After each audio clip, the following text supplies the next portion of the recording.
Setelah berhasil mengubah nama semua harta kekayaanku termasuk rumah mewah seharga 20 miliar, suamiku menggugat cerai aku dan membuangku begitu saja. Kini aku bangkit dan berhasil menjadi pengusaha jam tangan mewah di luar negeri. Halo Bunda, selamat datang kembali ya. Semoga Bunda semuanya dalam keadaan sehat dan bahagia ya. Sebelum masuk ke ceritanya silahkan Bunda-Bunda semuanya absen terlebih dahulu ya. Bunda semuanya dari daerah mana saja yang sudah subscribe semoga rezekinya lancar ya. Karina mengingat pagi itu dengan sangat jelas. Seolah itu adalah hari kemarin dan bukan 5 tahun silam. Mentari pagi menembus tirai sutra mahal di kamar tidur utama, memandikan ruangan dengan cahaya keemasan yang hangat. Aroma kopi Arabica pilihan yang disiapkan oleh asisten rumah tangga sudah tercium samar, berpadu dengan wangi bunga lili yang selalu menghiasi meja nakasnya. Ia menggeliat, selimut linen Mesir terasa lembut membelai kulitnya. Sebuah kemewahan yang dulu hanya bisa ia lihat di majalah-majalah gaya hidup. Di sampingnya, Arga masih terlelap. Wajahnya yang tampan terlihat damai dalam tidur. Rambut hitamnya sedikit berantakan. Karina tersenyum kecil, mengamati garis rahang kuat dan bulu mata lentik suaminya.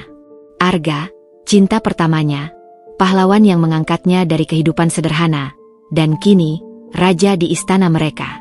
Istana? Ya, rumah ini memang tak ubahnya sebuah istana modern. Sebuah mahakarya arsitektur kontemporer senilai 20 miliar rupiah di salah satu kawasan paling eksklusif di Jakarta Selatan. Rumah itu adalah manifestasi dari kesuksesan Arga sebagai pengusaha properti. Berdiri megah di atas lahan luas, dengan taman yang terawat rapi, kolam renang pribadi dengan air biru jernih, dan interior yang dirancang oleh desainer ternama. Marmer Italia di lantai, lukisan seniman lokal ternama di dinding, dan furnitur-furnitur custom made yang mahal. Setiap sudutnya berteriak kemewahan, sebuah pernyataan status yang tak terbantahkan. Karina, seorang gadis dari keluarga sederhana di pinggiran kota, tak pernah membayangkan hidup seperti ini. Ia dulu adalah mahasiswa desain interior yang rajin, bekerja paruh waktu untuk membantu biaya kuliahnya. Pertemuan tak sengaja dengan Arga di sebuah pameran seni telah mengubah segalanya. Arga terpikat pada pesona sederhana Karina, senyum tulusnya, dan binar matanya yang penuh semangat saat menjelaskan tentang seni. Cinta bersemi cepat, dan tak butuh waktu lama sebelum Arga melamarnya. Keluarga Karina, tentu saja, sangat gembira. Mereka melihat Arga sebagai jawaban doa, seorang pria yang mampu memberikan kehidupan terbaik bagi putri mereka. Pernikahan mereka adalah pesta megah yang menjadi buah bibir. Sejak saat itu, Karina hidup dalam gelembung kemewahan.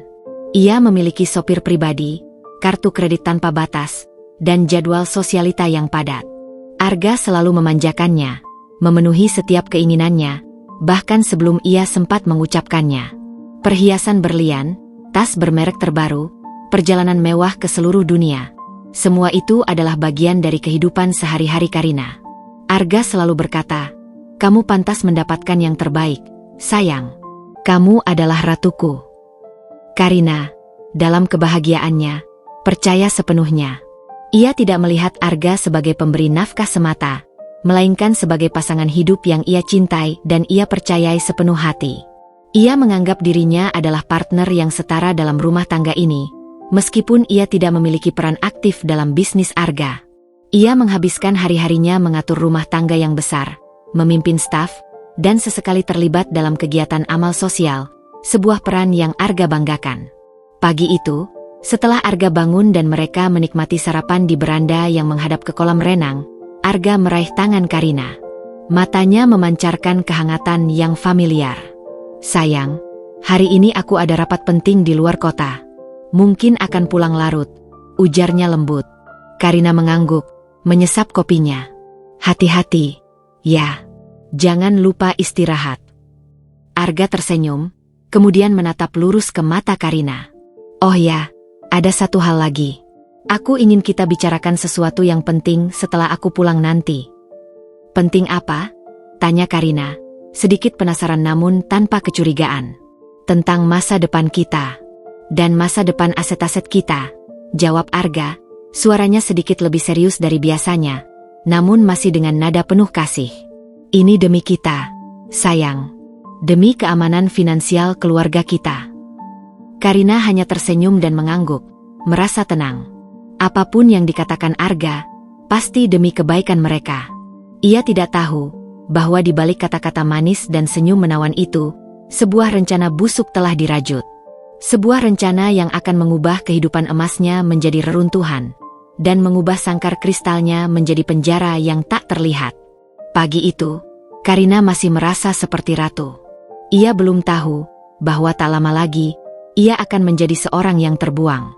Malam itu, di dalam kemegahan rumah yang menjadi saksi bisu, Arga pulang. Jam dinding di ruang keluarga menunjukkan pukul 9:15 menit. Karina, yang sedari tadi merasa sedikit gelisah namun diselimuti rasa penasaran, segera bangkit dari sofa saat mendengar suara pintu utama terbuka. Sebuah novel tebal yang sejak tadi hanya menjadi pajangan di tangannya, kini ia letakkan dengan rapi di meja kopi marmer di depannya. Aroma teh chamomile yang telah ia seduh sendiri untuk menenangkan pikiran, memenuhi indera penciumannya. Arga masuk, melempar kunci mobilnya ke dalam mangkuk kristal di meja konsol dekat pintu. Ia terlihat lelah, jas kantornya sedikit kusut, tapi ada kilatan aneh di matanya. Semacam gairah yang tersembunyi, yang bagi Karina saat itu, terlihat seperti kelelahan setelah seharian berjuang di dunia bisnis yang keras. Ia mendekati Karina, mencium keningnya lembut. "Maaf agak telat, sayang. Rapatnya alot sekali." "Tidak apa-apa, Ga. Sudah kuduga." Karina tersenyum, menyodorkan secangkir teh panas yang mengepul. "Duduk dulu, santai." Arga menghela napas panjang, melonggarkan dasinya, dan duduk di sofa di samping Karina. Setelah meneguk tehnya perlahan, seolah sedang menyusun setiap kata dengan cermat di benaknya, ia mulai berbicara. Nada suaranya lembut, penuh kehati-hatian, seolah sedang menyampaikan rahasia besar yang hanya boleh diketahui mereka berdua. "Karina," ia memulai, meraih tangan Karina dan mengusap punggungnya dengan ibu jarinya, gerakan familiar yang selalu menenangkan. "Kita sudah menikah 5 tahun. 5 tahun yang indah. Dan selama ini, semua yang kita punya, semua kesuksesan yang kuraih, itu adalah hasil kerja keras kita berdua. Kamu selalu mendukungku, sayang. Kamu adalah inspirasiku." Karina merasakan pipinya sedikit menghangat mendengar pujian itu. Ia memang selalu mencoba menjadi istri yang suportif, meskipun ia tahu perannya dalam bisnis Arga tidak ada. Namun, Arga selalu membuatnya merasa penting. "Aku sangat mencintaimu," lanjut Arga, menatap mata Karina lurus-lurus, "dan aku ingin memastikan masa depan kita, masa depan anak-anak kita nanti, benar-benar aman. Kamu tahu kan, bisnis properti itu tidak selamanya mulus. Ada pasang surutnya. Ada risiko hukum yang tak terduga, potensi gugatan dari pihak yang tidak bertanggung jawab, atau bahkan masalah-masalah tak terduga lainnya yang bisa muncul kapan saja." Karina mulai merasakan ada sedikit keganjilan. Arga tidak pernah bicara seserius ini tentang risiko bisnis. "Maksudmu, risiko seperti apa, Ga?" tanyanya, mencoba menyembunyikan kecurigaan yang samar. Arga menarik napas lagi, seperti sedang mengumpulkan keberanian untuk menyampaikan ide besar. "Aku sudah bicara panjang lebar dengan tim pengacaraku, bahkan sampai ke konsultan keuangan terkemuka yang menangani klien-klien besar. Mereka menyarankan sebuah strategi yang, jujur saja, pada awalnya aku juga sempat ragu. Tapi setelah kupikirkan matang-matang, ini adalah langkah terbaik untuk melindungi semua aset kita." Ia mencondongkan tubuhnya, suaranya sedikit merendah. "Mereka menyarankan agar kita mentransfer semua kepemilikan aset penting. Rumah ini, tanah-tanah proyek, saham-saham perusahaan, seluruhnya atas nama satu orang saja." Senyum Arga sedikit mengembang, mencoba meyakinkan dengan ekspresi yang penuh keyakinan. Menurut perhitungan dan pengalaman mereka, ini akan sangat mempermudah segala urusan legal dan administrasi di masa depan. Bayangkan, jika terjadi sesuatu yang tidak kita inginkan, misalnya ada gugatan besar terhadap salah satu pihak, entah aku atau kamu, aset utama kita tidak akan ikut terseret. Mereka akan tetap aman, tidak bisa disita, tidak bisa dibekukan. Ini adalah perisai pelindung kita, Karina. Karina mengerutkan kening. "Tapi, Ga, Kenapa harus satu orang? Bukankah selama ini juga atas nama kita berdua? Bukankah itu sudah cukup aman? Sebagian besar aset mereka, termasuk rumah megah senilai 20 miliar ini, memang terdaftar atas nama kepemilikan bersama. Sebuah komitmen yang selalu Arga banggakan sebagai simbol kepercayaan dan kemitraan. Tepat sekali, sayang, itu poin yang bagus. Arga menyela dengan cepat, seolah pertanyaan Karina sudah ia antisipasi dan ia punya jawaban sempurna. Suaranya melembut, seperti membujuk anak kecil. Justru karena itu atas nama kita berdua, jika ada masalah hukum yang besar menimpa salah satu dari kita, misalnya aku, maka semua aset yang terdaftar atas nama kita berdua akan ikut terseret. Seluruhnya. Kamu bisa bayangkan, kita bisa kehilangan segalanya, Karina. Dan aku tidak akan pernah membiarkan itu terjadi padamu. Aku tidak mau kamu hidup susah lagi. Arga menghela napas panjang, menunjukkan kesan bahwa ia telah memikirkan ini dengan sangat mendalam dan serius. Lagi pula, ada alasan lain yang lebih praktis dari sisi bisnis. Dengan posisiku sebagai CEO dan direktur utama di perusahaan, akan jauh lebih mudah dan efisien jika semua aset kunci yang terkait dengan operasional dan investasi perusahaan berada di bawah satu nama. Ini akan memudahkan proses persetujuan bank, menarik investor baru, dan meyakinkan mitra bisnis akan stabilitas dan soliditas perusahaan kita. Ini bukan tentang siapa yang lebih berhak atau siapa yang lebih menguasai. Sayang, ini murni masalah teknis di atas kertas, untuk efisiensi dan keamanan jangka panjang. Ia kembali meraih tangan Karina, meremasnya lembut namun dengan sedikit tekanan, seolah ingin menyampaikan urgensi. Lagi pula, apa bedanya? Kita ini suami istri, satu jiwa. Hartaku adalah hartamu. Harta kita adalah harta kita.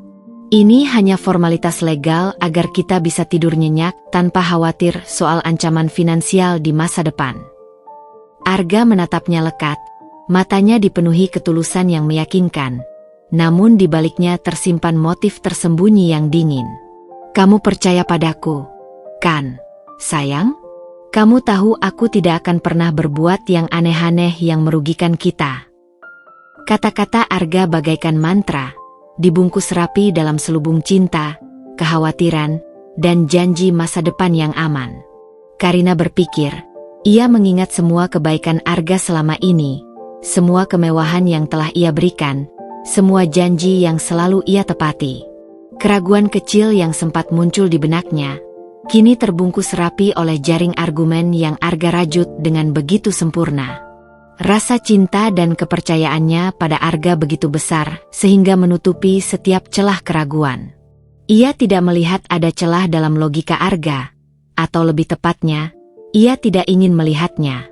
Ia ingin percaya pada pria yang telah memberinya segalanya ini. Karina menarik napas dalam-dalam, mengambil keputusan penting yang ia yakini demi kebaikan mereka berdua.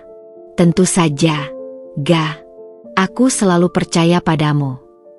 Senyum tipis terukir di bibirnya, senyum seorang wanita yang mencintai dan sepenuhnya menyerahkan diri. Jika itu memang yang terbaik untuk kita, untuk keamanan masa depan kita, aku setuju. Aku akan tanda tangan kapanpun kamu mau. Mendengar jawabannya, senyum Arga melebar. Kali ini terlihat jauh lebih lega dan puas dari sebelumnya. Senyum itu tidak sepenuhnya tulus, sebuah senyum kemenangan yang tersembunyi. Namun, pada saat itu, bagi Karina, senyum itu terasa seperti janji. Sebuah janji yang akan segera ia ingkari dengan kejam. Karina sama sekali tidak menyadari, ia baru saja menyerahkan kunci-kunci kebebasan dan keamanannya sendiri, lembar demi lembar, kepada pria yang sangat ia cintai. Ia tidak tahu bahwa bisikan, keamanan, itu sebenarnya adalah awal dari penjara tak terlihat yang dibangun oleh keserakahan dan pengkhianatan yang paling pahit. Pagi itu, udara Jakarta terasa lebih lengket dari biasanya. Namun di dalam rumah Arga dan Karina, suasana justru terasa ringan dan penuh antusiasme, setidaknya bagi Arga. 2 minggu telah berlalu sejak percakapan mereka mengenai pengalihan aset. Karina melihat bagaimana Arga bertransformasi dari sekadar suami yang sukses menjadi seorang mastermind yang sangat bersemangat. Pria itu tampak sibuk, seringkali menghilang ke ruang kerjanya yang luas, pintu tertutup rapat, hanya terdengar samar-samar suara telepon yang sibuk atau ketukan keyboard yang cepat. Karina, dengan kepercayaan buta seorang istri yang dimanjakan, menafsirkan kesibukan itu sebagai bukti keseriusan Arga dalam mengamankan masa depan mereka. Ia bahkan merasa sedikit terharu karena Arga mau repot-repot mengurus hal serumit ini demi dirinya dan masa depan mereka. Suatu sore yang cerah, ketika cahaya matahari sore menembus jendela kaca besar di ruang kerja Arga, memantulkan kilau di permukaan meja kayu jati solid, Arga memanggil Karina. Di atas meja itu, tertumpuk rapi berkas-berkas tebal berwarna beige, diikat dengan tali rafia dan klip kertas. Tampak sangat resmi dengan logo notaris dan stempel-stempel berwarna. Sayang, bisa kemari sebentar? Ini semua dokumen yang perlu kita tanda tangani, kata Arga. Suaranya dipenuhi nada ceria yang jarang terdengar saat ia sedang berurusan dengan pekerjaan. Ia menepuk kursi kosong di sampingnya, mengundang Karina untuk duduk. Karina mendekat, matanya sedikit membelalak melihat tumpukan dokumen yang menggunung itu. Ia bukan orang yang akrab dengan urusan legal. Selama ini, kehidupannya hanya berkutat pada perawatan diri, kegiatan sosial, dan mengelola rumah tangga yang besar dengan staf lengkap. Ya ampun, banyak sekali. Gah, apa semuanya harus kutandatangani? Tanyanya, ada sedikit rasa terintimidasi. Arga tertawa kecil, tawa yang menenangkan, dan meraih tangannya.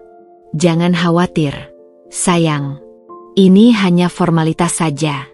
Pengacaraku, Pak Danu, sudah menyiapkannya dengan sangat teliti dan detail. Intinya, ini semua adalah proses pengalihan nama kepemilikan aset-aset kita. Ada beberapa yang butuh tanda tangan langsung di depan notaris. Ada juga yang bisa diselesaikan di sini. Cukup dengan persetujuan kita di atas materai. Aku sudah atur semua dengan sesederhana mungkin untukmu. Ia mulai memilah berkas-berkas itu dengan cekatan. Lihat ini, Arga menarik sebuah dokumen paling atas. Ini adalah akta pengalihan hak milik atas rumah kita ini, sayang, katanya sambil menunjuk bagian judul dengan ujung ballpoint emasnya. Kemudian ini ada beberapa surat jual beli untuk properti investasi kita di Bali dan di Bandung. Lalu ini yang paling penting, formulir pengalihan saham di perusahaanku, PT Arga Properti Jaya. Ada juga beberapa polis asuransi dan reksadana. Arga berbicara dengan begitu lancar, menggunakan istilah-istilah hukum yang samar-samar Karina tangkap, namun tidak ia pahami sepenuhnya. Ia tidak memberikan kesempatan Karina untuk membaca setiap lembar secara detail. Setiap kali Karina mencoba mencondongkan tubuhnya untuk melihat isi dokumen, Arga dengan cepat membalik halaman ke bagian yang membutuhkan tanda tangan. Di sini, ya. Arga menunjuk dengan ujung ballpoint, dan di sini juga. Ini ada stempel notarisnya, jadi sudah sah. Ini akan kita lakukan secara bertahap. Sayang, jelas Arga lagi, nadanya persuasif. Tapi aku ingin kita mulai secepatnya. Semakin cepat beres, semakin cepat kita bisa tenang dan tidak perlu memikirkan risiko di masa depan. Aku sudah menyiapkan semua jadwalnya. Mungkin akan ada beberapa kali kita harus ke kantor notaris untuk legalisasi, tapi sebagian besar bisa diselesaikan di rumah saja. Aku akan minta Pak Danu dan asistennya datang ke sini.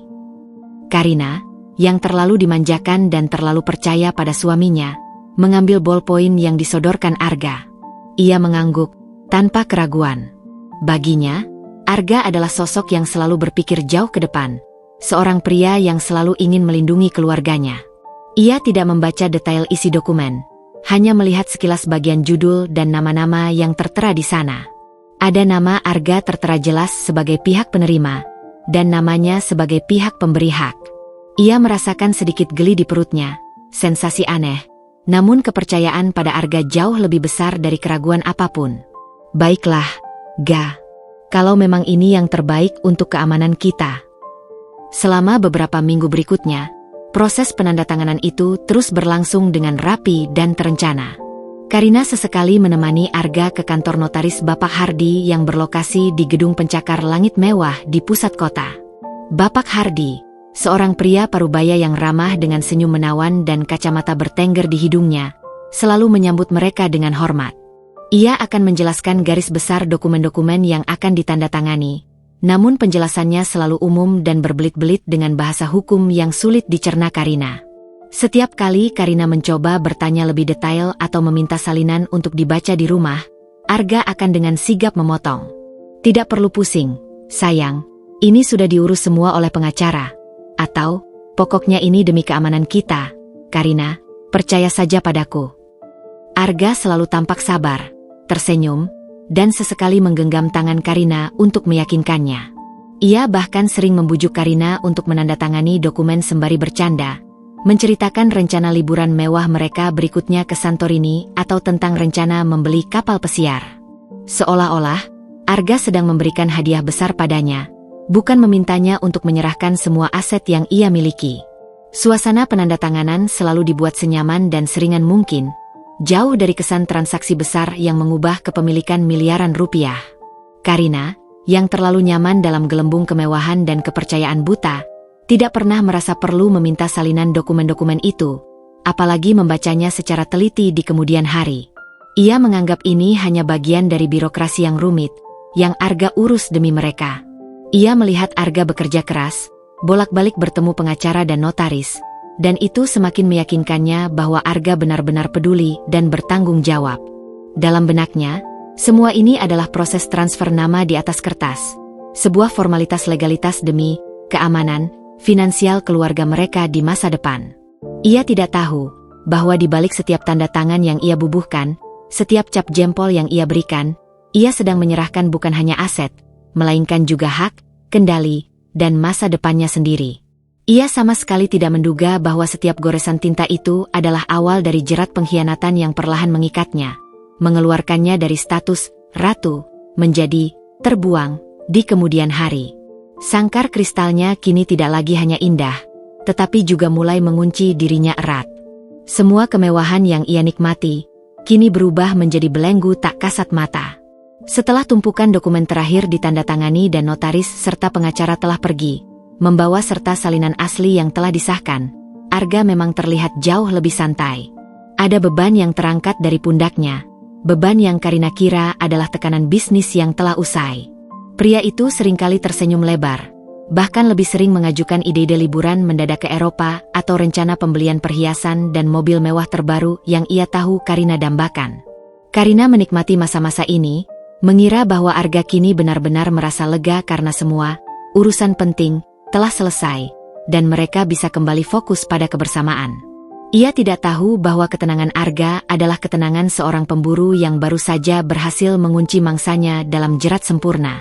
Perubahan itu dimulai perlahan, nyaris tak kentara, seperti embun pagi yang dingin dan perlahan menyelimuti taman luas mereka, membuat setiap helai rumput terasa beku. Awalnya, itu hanya hal-hal kecil, detail-detail remeh yang Karina coba abaikan. Arga yang biasanya selalu menyempatkan diri makan malam di rumah, tak peduli sesibuk apapun ia, kini lebih sering pulang larut, melewati jam makan malam, atau bahkan tidak pulang sama sekali dengan alasan ada urusan bisnis mendadak di luar kota yang tidak bisa ditinggalkan. Pesan singkatnya yang dulu sering diisi dengan kata-kata manis dan pertanyaan tentang harinya, kini menjadi lebih jarang, singkat, dan cenderung formal. Panggilan teleponnya kadang tidak terjawab, atau dijawab dengan nada terburu-buru. "Maaf, sayang, klien penting dari Dubai datang mendadak. Harus makan malam di luar sampai larut." Atau, "Ada masalah besar di proyek baru yang tak terduga, harus menginap di lokasi untuk memastikan semuanya beres." Begitu Arga selalu beralasan, dengan suara yang terdengar sangat lelah namun tetap meyakinkan. Karina, dengan hati yang terlalu polos dan baik, selalu mempercayainya. Ia akan menyiapkan baju ganti Arga, membawakan vitamin untuk menjaga stamina suaminya, atau mengirimkan makanan favoritnya ke kantor lewat kurir pribadi, berharap Arga merasakan betapa ia peduli. Namun, frekuensi alasan-alasan itu semakin meningkat seiring berjalannya waktu.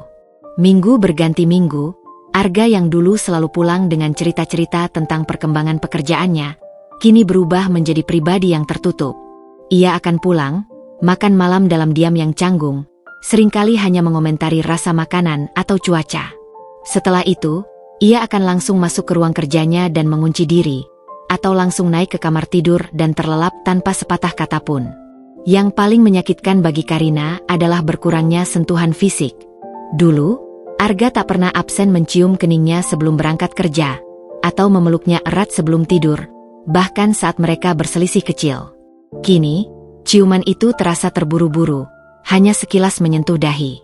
Pelukan itu hambar, seperti formalitas tanpa jiwa, atau bahkan tidak ada sama sekali. Ranjang super besar mereka terasa semakin luas dan dingin setiap malam. Yang paling membuat Karina merasa aneh dan mulai gelisah adalah tatapan mata Arga. Dulu, mata Arga selalu memancarkan kehangatan, cinta, kekaguman, dan kebanggaan padanya. Kini, tatapan itu seringkali kosong, seolah pikiran Arga berada di tempat lain yang sangat jauh. Terkadang, tanpa sengaja, Karina menangkap sekilas ekspresi dingin yang asing di mata Arga, seperti tatapan seorang asing, atau bahkan tatapan sedikit jijik. Karina mencoba mengabaikannya, mengatakan pada dirinya sendiri bahwa mungkin Arga sedang stres berat karena pekerjaannya. Ia berusaha lebih keras untuk menyenangkan Arga. Ia menyiapkan hidangan kesukaan Arga yang paling rumit, mengatur agenda liburan akhir pekan ke villa pribadi mereka di puncak agar Arga bisa rileks, bahkan mencoba untuk mengajak Arga bicara dari hati ke hati di momen-momen tenang. "Ga, kamu kenapa? Ada masalah di kantor? Kamu terlihat sangat berbeda akhir-akhir ini," tanya Karina suatu malam, saat mereka berdua duduk di sofa kulit ruang keluarga, menonton televisi yang menyala tanpa mereka perhatikan, hanya untuk mengisi keheningan. Arga hanya menghela napas panjang, tanpa menoleh. Matanya tetap terpaku pada layar televisi. "Aku hanya lelah, Karina. Pekerjaan sedang berat sekali. Investor baru banyak menuntut. Kamu tidak perlu khawatir." Suaranya terdengar datar, nyaris tanpa emosi, seolah ia sedang membaca naskah. Rasa khawatir mulai menggerogoti hati Karina, seperti asam yang perlahan mengikis. Ia merasa seperti ada dinding tak kasat mata yang semakin tinggi dan tebal, tumbuh di antara mereka. Rumah mewah seharga 20 miliar itu, yang dulu terasa hangat, penuh tawa, dan dipenuhi cinta, kini perlahan terasa dingin, kosong, dan hampa. Gelembung kebahagiaan yang Arga bangun untuknya, kini seperti mulai retak di setiap sudutnya, dan udara dingin yang asing mulai menyusup masuk, membawa serta bayangan kehampaan. Malam-malam tanpa Arga di sisinya menjadi lebih sering dan terasa sangat panjang. Karina akan tidur sendirian di ranjang super besar, menatap langit-langit yang dihiasi lampu kristal mahal, bertanya-tanya apa yang sedang terjadi pada pernikahannya. Ia mencoba menghubungi teman-teman Arga, atau teman-teman dekat mereka sebagai pasangan, tetapi mereka semua juga mengatakan hal yang sama. Arga memang sedang sangat sibuk dan jarang terlihat. Sebuah firasat buruk mulai berbisik di benaknya, sebuah melodi yang sumbang, namun Karina mati-matian menolaknya. Tidak mungkin Arga yang mencintainya, yang telah memberinya segalanya, akan berkhianat. Tidak mungkin pria yang sangat ia percaya itu akan melakukan hal sekeji itu. Atau setidaknya, ia berharap begitu. Berharap itu hanya kekhawatiran tanpa dasar. Ia tidak tahu bahwa dingin yang ia rasakan itu bukanlah tanda kelelahan Arga, melainkan awal dari penyingkiran yang telah direncanakan dengan matang. Arga telah mendapatkan apa yang ia inginkan, dan kini, peran Karina dalam narasi hidupnya telah berakhir. Panggung telah disiapkan, dan drama sesungguhnya, drama kehancuran dan pengkhianatan, baru akan dimulai. Dingin yang perlahan menyelimuti rumah dan hati Karina kini berubah menjadi embusan angin yang menusuk tulang, semakin terasa tajam setiap harinya. Perubahan sikap Arga bukan lagi sekadar kelelahan karena pekerjaan atau alasan kesibukan yang klise. Itu adalah penolakan yang nyata, meskipun tidak terucap langsung. Selama hampir 1 bulan penuh, Arga tidak pernah tidur di rumah. Alasannya selalu seragam, nyaris monoton. Proyek di luar kota yang membutuhkan pengawasan langsung, rapat mendadak dengan investor asing yang tak bisa ditinggalkan, atau klien dari luar negeri yang harus dijamu hingga dini hari. Karina mencoba menelepon ponselnya berkali-kali, namun seringkali hanya terdengar nada sibuk yang panjang, atau Arga tidak mengangkat sama sekali. Ketika ia akhirnya berhasil terhubung, jawaban Arga sangat singkat, bernada tidak sabar, dan segera memutuskan panggilan. "Maaf, Karina, aku sibuk sekali sekarang. Nanti ku telepon balik." Dan telepon ditutup sebelum Karina sempat menjawab atau bahkan menanyakan kabar. Arga tidak pernah menelepon balik. Karina mulai mencari tahu dengan caranya sendiri, mencoba menyelami celah-celah informasi yang Arga tutupi.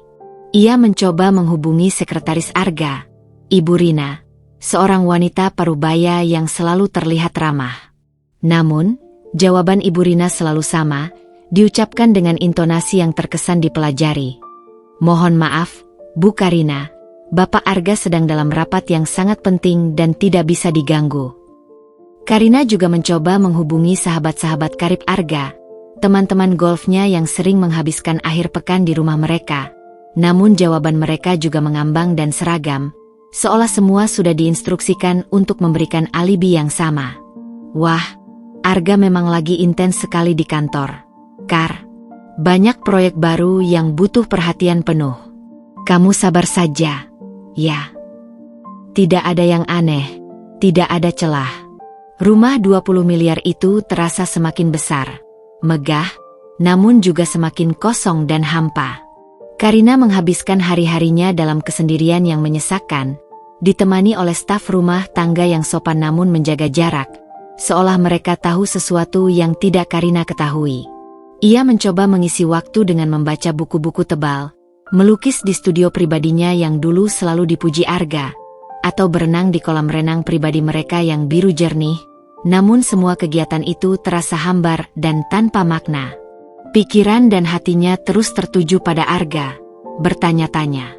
Mengapa pria yang dulu begitu mencintainya, yang begitu memuja dirinya, bisa berubah drastis dalam sekejap mata? Puncak kejanggalan itu terjadi pada suatu Jumat malam, malam yang seharusnya menjadi penanda kebersamaan mereka. Biasanya, Jumat malam adalah waktu kami, bagi Arga dan Karina. Mereka akan makan malam romantis di restoran mewah favorit mereka, menikmati film terbaru bersama di home theater pribadi, atau sekadar bercengkrama di tepi kolam renang sambil menikmati anggur. Namun, malam itu, Arga sama sekali tidak memberi kabar. Karina sudah menunggu hingga tengah malam, berulang kali mengecek ponselnya, berharap ada pesan singkat atau panggilan telepon. Nihil. Hanya layar gelap yang mencerminkan kekosongan hatinya.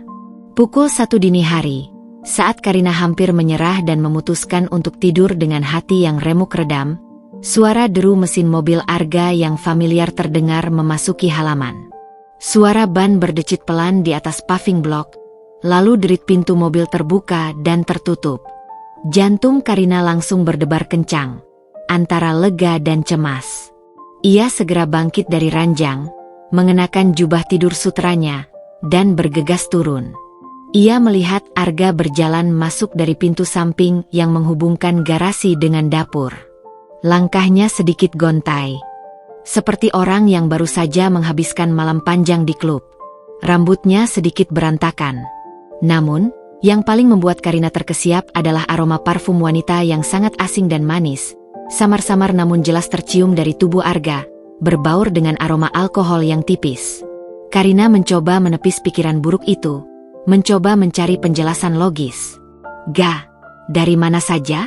Aku khawatir sekali," katanya, suaranya bergetar, berusaha menahan tangis yang sudah di ujung mata. Arga terkejut melihat Karina menunggunya. Wajahnya menunjukkan ekspresi bersalah sesaat, ekspresi yang langsung menghilang digantikan oleh kekesalan dan dingin. "Bukan urusanmu. Aku sudah bilang aku sibuk. Kenapa kamu masih bangun selarut ini? Memangnya kamu tidak percaya padaku?" Nada bicaranya begitu kasar, sebuah nada yang belum pernah ia dengar dari Arga sebelumnya, bahkan saat mereka bertengkar kecil.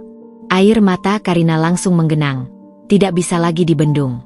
Bukan urusanku? Aku istrimu. Gah. Aku berhak tahu kamu ada di mana dan kenapa tidak memberi kabar. Dan, bau apa ini?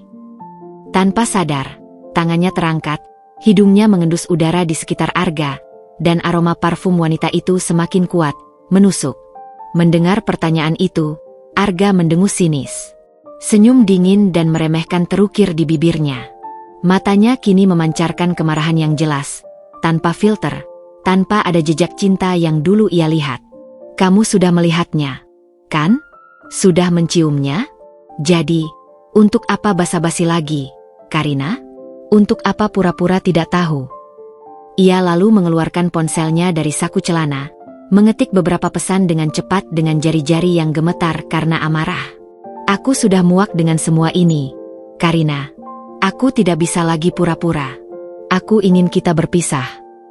Jantung Karina seolah berhenti berdetak, kemudian bergemuruh kencang di telinganya. Dunia di sekelilingnya mendadak sunyi, kecuali suara detak jantungnya sendiri. Lututnya terasa lemas, hampir ambruk. Apa maksudmu, Ga? Suaranya nyaris tak keluar, hanya berupa bisikan parau. Aku sudah tidak mencintaimu. Arga melanjutkan, tanpa sedikit pun keraguan atau penyesalan di wajahnya. Wajah yang dulu ia puja kini tampak asing, kejam, dan asing baginya. Aku sudah bosan. Aku ingin hidup yang berbeda, kehidupan yang bebas. Kita tidak cocok lagi. Kamu terlalu membosankan, terlalu kolot, dan terlalu bergantung padaku. Tidak cocok? Setelah 5 tahun? Setelah semua yang kita bangun bersama? Air mata Karina kini mengalir deras, membasahi pipinya, membaur dengan rasa sakit yang tak terlukiskan. Apa karena aku sudah mengalihkan semua aset ke namamu? Ini semua rencanamu dari awal, kan? Kamu menipuku. Sebuah kesadaran pahit dan telak menghantamnya, seperti palu godam. Arga hanya tersenyum tipis, senyum yang dingin, kemenangan, dan meremehkan. Ada binar licik di matanya. Terserah apa katamu, Karina. Mau kamu anggap apa itu bukan lagi urusanku. Yang jelas, aku sudah tidak menginginkanmu lagi. Aku ingin hidup sendiri. Dan kamu tahu, rumah ini sekarang atas namaku sepenuhnya. Begitu juga semua hartaku. Jadi, kamu tidak punya hak apa-apa lagi di sini. Kamu harus pergi. Kalimat itu diucapkan di dalam rumah yang dulu ia anggap surga mereka, mengakhiri semua ilusi dan mimpi. Istana kristal itu kini berubah menjadi kuburan bagi cintanya, bagi masa depannya, dan Arga, suaminya, adalah penggali kuburnya yang kejam. Sebuah pukulan telak yang membuat lutut Karina lemas dan hampir roboh. Ia tidak hanya kehilangan cinta dan pernikahannya, tapi juga rumah, keamanan finansial, dan seluruh eksistensinya yang ia kenal. Isyarat perpisahan itu bukan lagi bisikan, tapi jeritan yang memekakan telinga, mengoyak jiwanya hingga ke akar-akarnya. Malam itu, malam Jumat yang seharusnya hangat dan penuh romansa, telah berubah menjadi mimpi buruk yang mengerikan, kabut pekat yang menelan Karina. Kata-kata Arga, tajam dan dingin seperti bilah pisau, masih menggema di telinganya. Kamu tidak punya hak apa-apa lagi di sini. Kamu harus pergi. Rasanya seperti adegan dalam film horor. Namun aroma parfum asing yang masih tercium kuat dan tatapan kejam Arga yang tak berkedip adalah bukti nyata. Bukti yang menusuk hingga ke relung jiwa. Karina berdiri terpaku, mematung di tengah ruang tamu yang megah namun kini terasa mencekik. Air mata mengalir deras tak terkendali, membasahi wajahnya yang pucat. Ia tidak sanggup berkata-kata, bahkan untuk sekadar memohon. Pikirannya kosong melompong, hatinya remuk redam, hancur berkeping-keping. Arga, pria yang ia cintai dan ia percayai sepenuh jiwa, pria yang ia anggap pahlawannya, telah menginjak-injaknya dengan jijik, seolah ia tak lebih dari sampah yang tak berguna. Semua kemewahan yang dulu mengelilinginya, lampu kristal yang berkilau, sofa kulit yang empuk, lukisan mahal di dinding, kini terasa seperti jerat, bukti nyata dari kebodohannya sendiri, sebuah jebakan yang ia masuki dengan sukarela. Mau sampai kapan kamu berdiri di sana seperti patung? Arga berkata dengan nada meremehkan, suaranya dipenuhi kejijikan, seolah Karina adalah beban yang harus segera disingkirkan dari pandangannya. Tanpa basa-basi, Ia meraih tas kerjanya yang tergeletak di meja, membuka dompetnya, dan dengan gerakan menghina, mengeluarkan beberapa lembar uang tunai. Ini, ambil ini. Untuk ongkos kamu pulang ke kampungmu. Jangan harap lebih. Arga kemudian melempar beberapa lembar uang ratusan ribu rupiah ke lantai, tepat di kaki Karina, seolah-olah ia sedang memberi makan seekor anjing liar yang kelaparan. Tidak ada kontak mata, tidak ada empati, hanya kehinaan murni. Penghinaan itu lebih pedih dari pisau yang menusuk. Itu bukan hanya menembus kulit, tapi juga merobek martabatnya. Karina memandang uang yang berserakan di kakinya, lalu mengangkat pandangannya yang basah oleh air mata, menatap Arga dengan pandangan terluka yang tak bisa diungkapkan dengan kata-kata. Kamu benar-benar kejam, bisiknya, suaranya bergetar, nyaris tidak terdengar. Aku hanya bersikap realistis, Karina. Lagi pula, kamu sudah tahu siapa aku sekarang, kan? Arga menjawab dengan sinis, tanpa sedikit pun rasa bersalah. Ia berbalik, melangkah menuju kamar tidurnya tanpa menoleh lagi, tanpa menunda, tanpa memberikan kesempatan Karina untuk bicara. Pintu kamarnya tertutup dengan suara debam yang memekakan telinga Karina, meninggalkan ia sendirian di ruang tamu yang megah dan dingin, diterangi oleh lampu kristal mahal yang kini tampak seperti mata yang mengejeknya.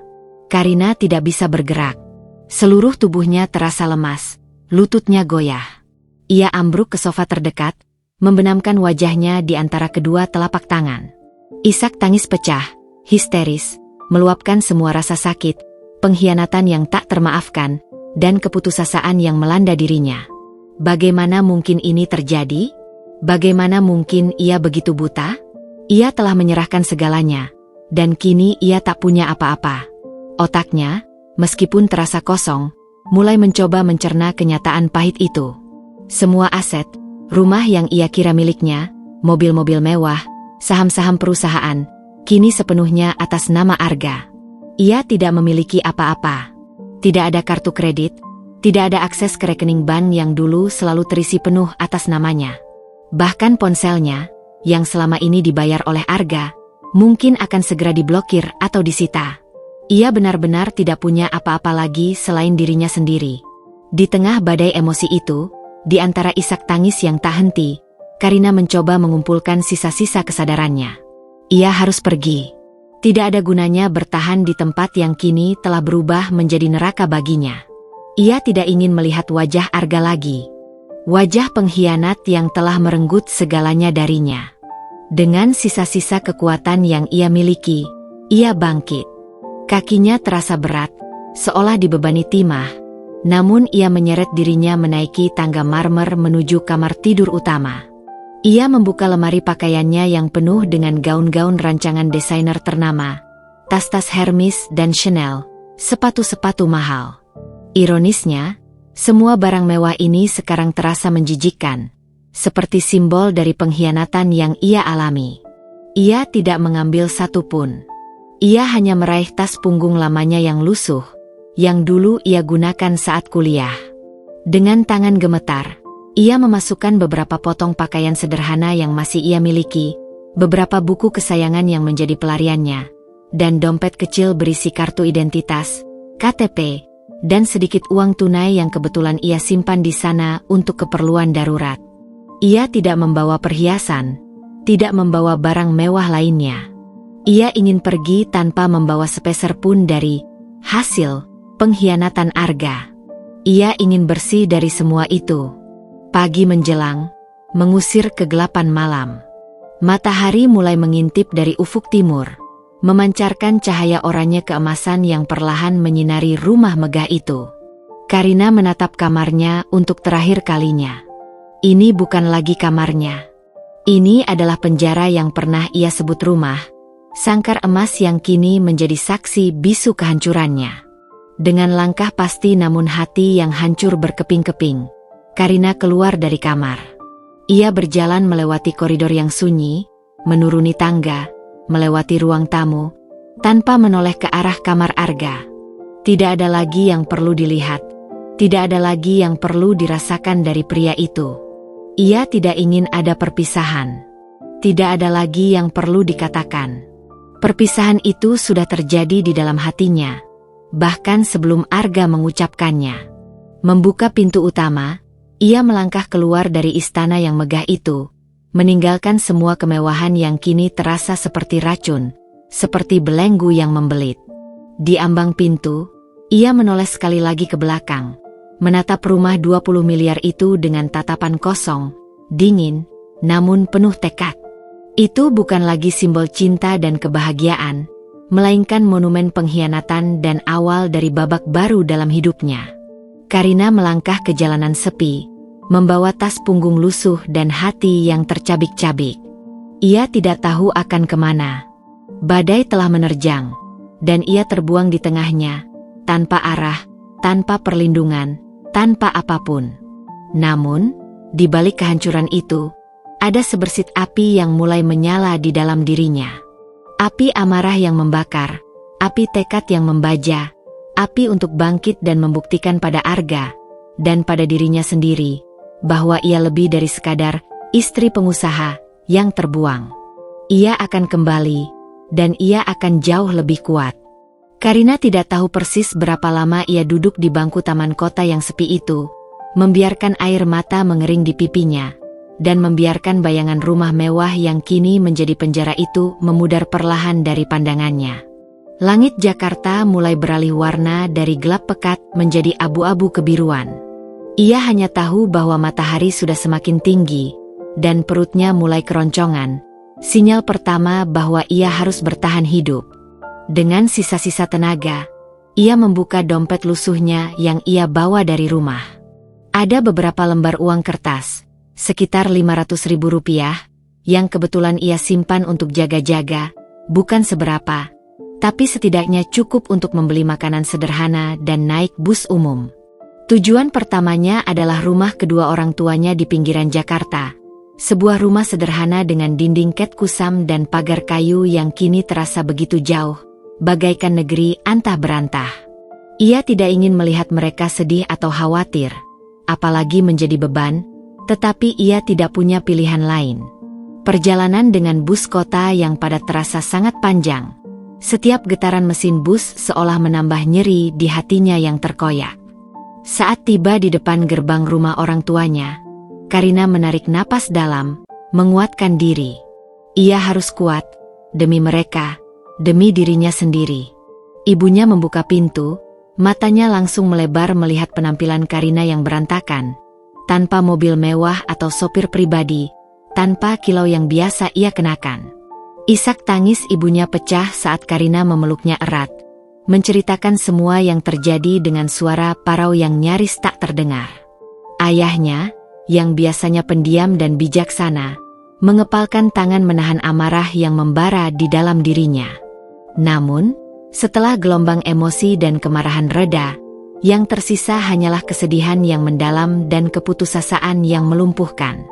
"Nak, apa yang akan kita lakukan sekarang?" "Semua sudah atas nama Arga," kata ayahnya dengan suara serak, mengusap punggung Karina. "Kita tidak punya kuasa hukum untuk menuntut. Karina, kamu tidak punya bukti apa-apa." "Aku tidak tahu." "Yah," jawab Karina, suaranya lemah, nyaris tak berdaya. "Aku tidak punya apa-apa lagi. Aku bahkan tidak tahu harus mulai dari mana." Hari-hari berikutnya di rumah orang tuanya terasa seperti penjara lain, meskipun bukan sangkar kristal yang memanjakan. Bukan karena mereka tidak peduli, justru sebaliknya, cinta orang tuanya begitu melimpah, tetapi karena ia merasa menjadi beban. Setiap pagi, ia bangun dengan perasaan hampa dan tanpa arah. Ia mencoba mencari pekerjaan, memilah-milah koran iklan lowongan dan mengirimkan lamaran ke sana kemari. Namun, dengan latar belakang sebagai istri pengusaha, tanpa pengalaman kerja formal yang relevan setelah lulus kuliah, pilihannya sangat terbatas dan sulit. Posisi sebagai resepsionis atau asisten administrasi di perusahaan kecil pun terasa sulit didapat.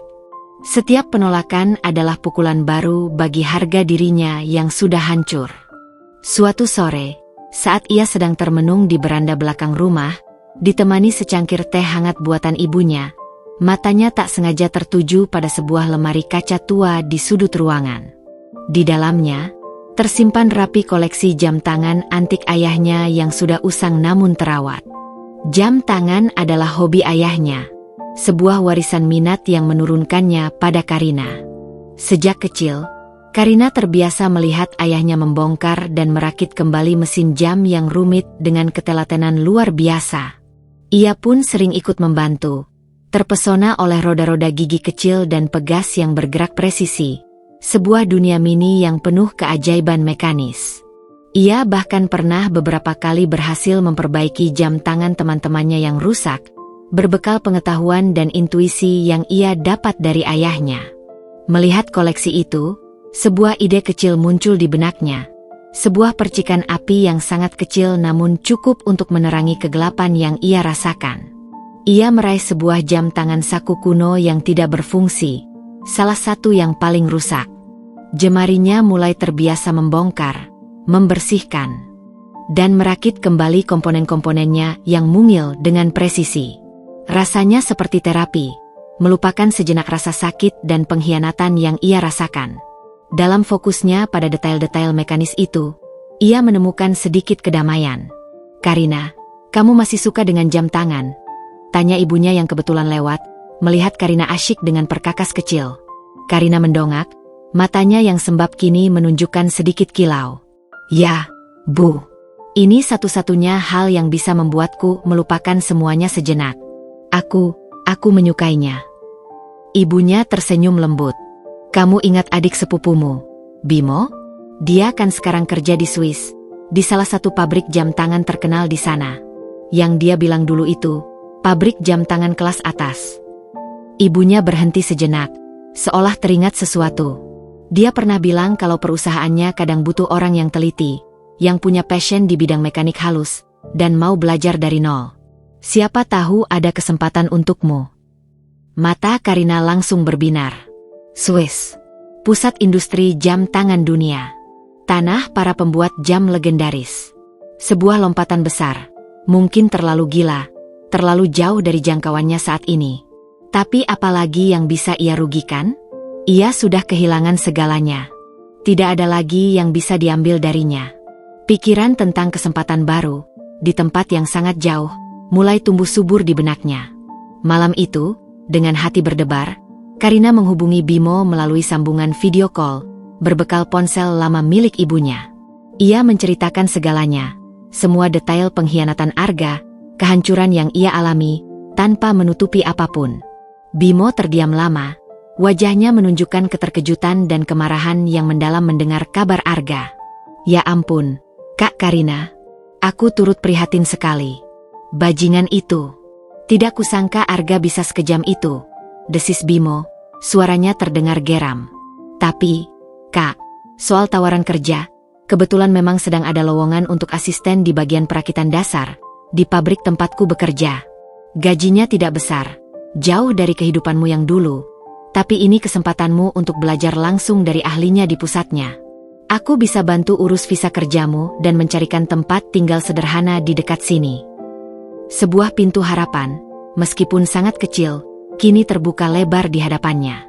Sebuah kesempatan untuk memulai lagi, jauh dari kemewahan semu Jakarta, jauh dari bayang-bayang pengkhianatan Arga yang masih menghantuinya. Swiss, sebuah tempat baru, sebuah awal yang benar-benar baru, di mana ia bisa menjadi Karina, bukan lagi mantan istri Arga. Ini bukan tentang membalas dendam pada Arga, setidaknya belum. Ini tentang bertahan hidup, tentang menemukan kembali dirinya yang hilang, dan membangun kembali apa yang telah dihancurkan, sepotong demi sepotong. Karina menarik napas dalam, menguatkan tekadnya. Ia akan pergi. Ia akan bangkit, demi dirinya sendiri dan demi membuktikan bahwa ia lebih dari sekadar korban. Pagi itu di Bandara Soekarno-Hatta, perpisahan dengan kedua orang tuanya sungguh berat, terasa menusuk hingga ke ulu hati. Air mata tak henti mengalir dari mata ibunya, membasahi pipi Karina yang juga tak kuasa menahan haru. Ia memeluk ibunya erat-erat, mencium tangan ayahnya yang keriput, dan berjanji dengan suara tercekat, "Aku akan kembali, Bu, Yah." Sebagai Karina yang baru, Karina yang kuat. Dengan hanya sebuah ransel lusuh yang berisi beberapa potong pakaian sederhana dan sisa uang yang tak seberapa, Ia menaiki pesawat menuju Swiss, menuju takdir yang sama sekali tidak ia bayangkan, sebuah lompatan tanpa jaring pengaman. Penerbangan panjang melintasi benua itu adalah waktu yang tak berkesudahan bagi Karina untuk merenung, untuk mencerna kehancuran yang ia alami. Ia memejamkan mata, memikirkan semua yang terjadi, dari kemewahan semu yang melenakan, bisikan cinta palsu Arga, hingga pengkhianatan pahit yang merenggut segalanya. Amarah masih membakar di dadanya, namun ia berusaha keras untuk mengubahnya menjadi bahan bakar, menjadi motivasi yang membara. Ia tidak akan membiarkan dirinya hancur. Ia harus bangkit, bukan untuk Arga, melainkan untuk dirinya sendiri, untuk membuktikan bahwa ia lebih dari sekadar korban. Setibanya di Bandara Zurich, udara dingin menusuk tulang langsung menyambutnya, kontras dengan hawa panas dan lembab Jakarta. Pemandangan pegunungan Alpen yang megah menjulang di kejauhan, puncaknya diselimuti salju, tampak begitu menakjubkan dan asing. Berbeda jauh dengan hiruk-pikuk dan gedung-gedung tinggi Jakarta yang selalu ia kenal. Bimo, sepupunya yang ceria, rambutnya kini sedikit gondrong dan wajahnya tampak lebih matang, sudah menunggunya di pintu kedatangan, melambaikan tangan dengan senyum lebar. Senyum tulus Bimo adalah pelipur lara pertama yang ia dapatkan di tanah asing ini. "Kak Karina, ya ampun, kamu sampai juga. Aku khawatir sekali." Bimo memeluknya erat, pelukan yang terasa seperti oase di tengah gurun. "Aku sudah menyiapkan semuanya. Kamu pasti capek sekali setelah penerbangan panjang." Bimo mengantar Karina ke sebuah apartemen kecil yang sederhana, di pinggir kota Neuchâtel, sebuah kota kecil yang tenang namun menjadi salah satu jantung industri jam tangan Swiss. Apartemen itu sangat kontras dengan rumah mewahnya dulu. Hanya ada satu kamar tidur yang sempit, dapur kecil dengan peralatan seadanya, dan kamar mandi minimalis. Tidak ada staf yang siap melayani, tidak ada fasilitas mewah seperti kolam renang atau home theater. Namun, bagi Karina, tempat itu terasa seperti surga, sebuah tempat aman untuk bersembunyi dan memulai kembali. "Tidak apa-apa, Bim. Justru ini yang aku butuhkan. Awal yang baru, bersih dari segalanya," kata Karina, air mata haru menetes. Keesokan harinya, Bimo mengajak Karina ke pabrik jam tangan, Horologium, tempatnya bekerja. Nama pabrik itu, Horologium, terdengar asing namun prestisius, seolah menyimpan rahasia abad-abad pengetahuan. Gedung itu terlihat modern dengan sentuhan arsitektur klasik, memancarkan aura tradisi yang kental. Di dalamnya, suasana terasa sangat berbeda dari perkiraan Karina tentang sebuah pabrik konvensional yang bising dan kotor.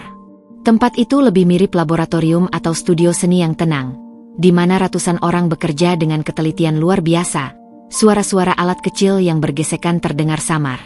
"Ini tempatku bekerja, Kak," kata Bimo bersemangat, menunjukkan sekeliling dengan gerakan bangga. "Aku di bagian movement assembly, merakit mesin jam yang sangat rumit itu." Bimo memperkenalkannya kepada kepala bagian produksi, Monsieur Dubois, seorang pria tua dengan kacamata tebal yang melorot di hidungnya dan jari-jari yang keriput namun sangat cekatan, mengindikasikan pengalaman puluhan tahun. Monsieur Dubois menatap Karina dengan pandangan menilai, matanya tajam namun juga memancarkan kebijaksanaan. "Jadi, Anda Karina. Bimo sudah banyak bercerita tentang ketertarikan Anda pada jam tangan, ya?" Karina mengangguk mantap, gugup namun penuh keyakinan. "Ya, Monsieur. Ayah saya seorang kolektor dan saya sering membantunya memperbaiki jam tangan antik sejak kecil. Saya terpesona dengan mekanismenya." Ia tidak berani menceritakan latar belakangnya sebagai istri pengusaha yang terbuang, yang terbiasa hidup dalam kemewahan. Ia ingin dinilai berdasarkan kemampuannya, bukan simpati atau masa lalunya. Monsieur Dubois mengangguk-angguk perlahan. "Bagus. Di sini, di Horologium, kami sangat menjunjung tinggi ketelitian, kesabaran, dan passion. Anda akan mulai sebagai asisten di bagian quality control dan basic assembly. Pekerjaannya memang akan sangat dasar dan monoton di awal, hanya memeriksa komponen-komponen kecil atau merakit bagian-bagian yang paling sederhana. Tapi ini adalah fondasi. Gaji memang tidak besar, seperti yang Bimo bilang, tapi Anda akan belajar banyak hal fundamental yang tak ternilai." Karina menerima tawaran itu tanpa ragu. tanpa mempertimbangkan lagi nominal gajinya yang jelas sangat jauh dari kehidupannya dulu. Ini bukan tentang uang saat ini.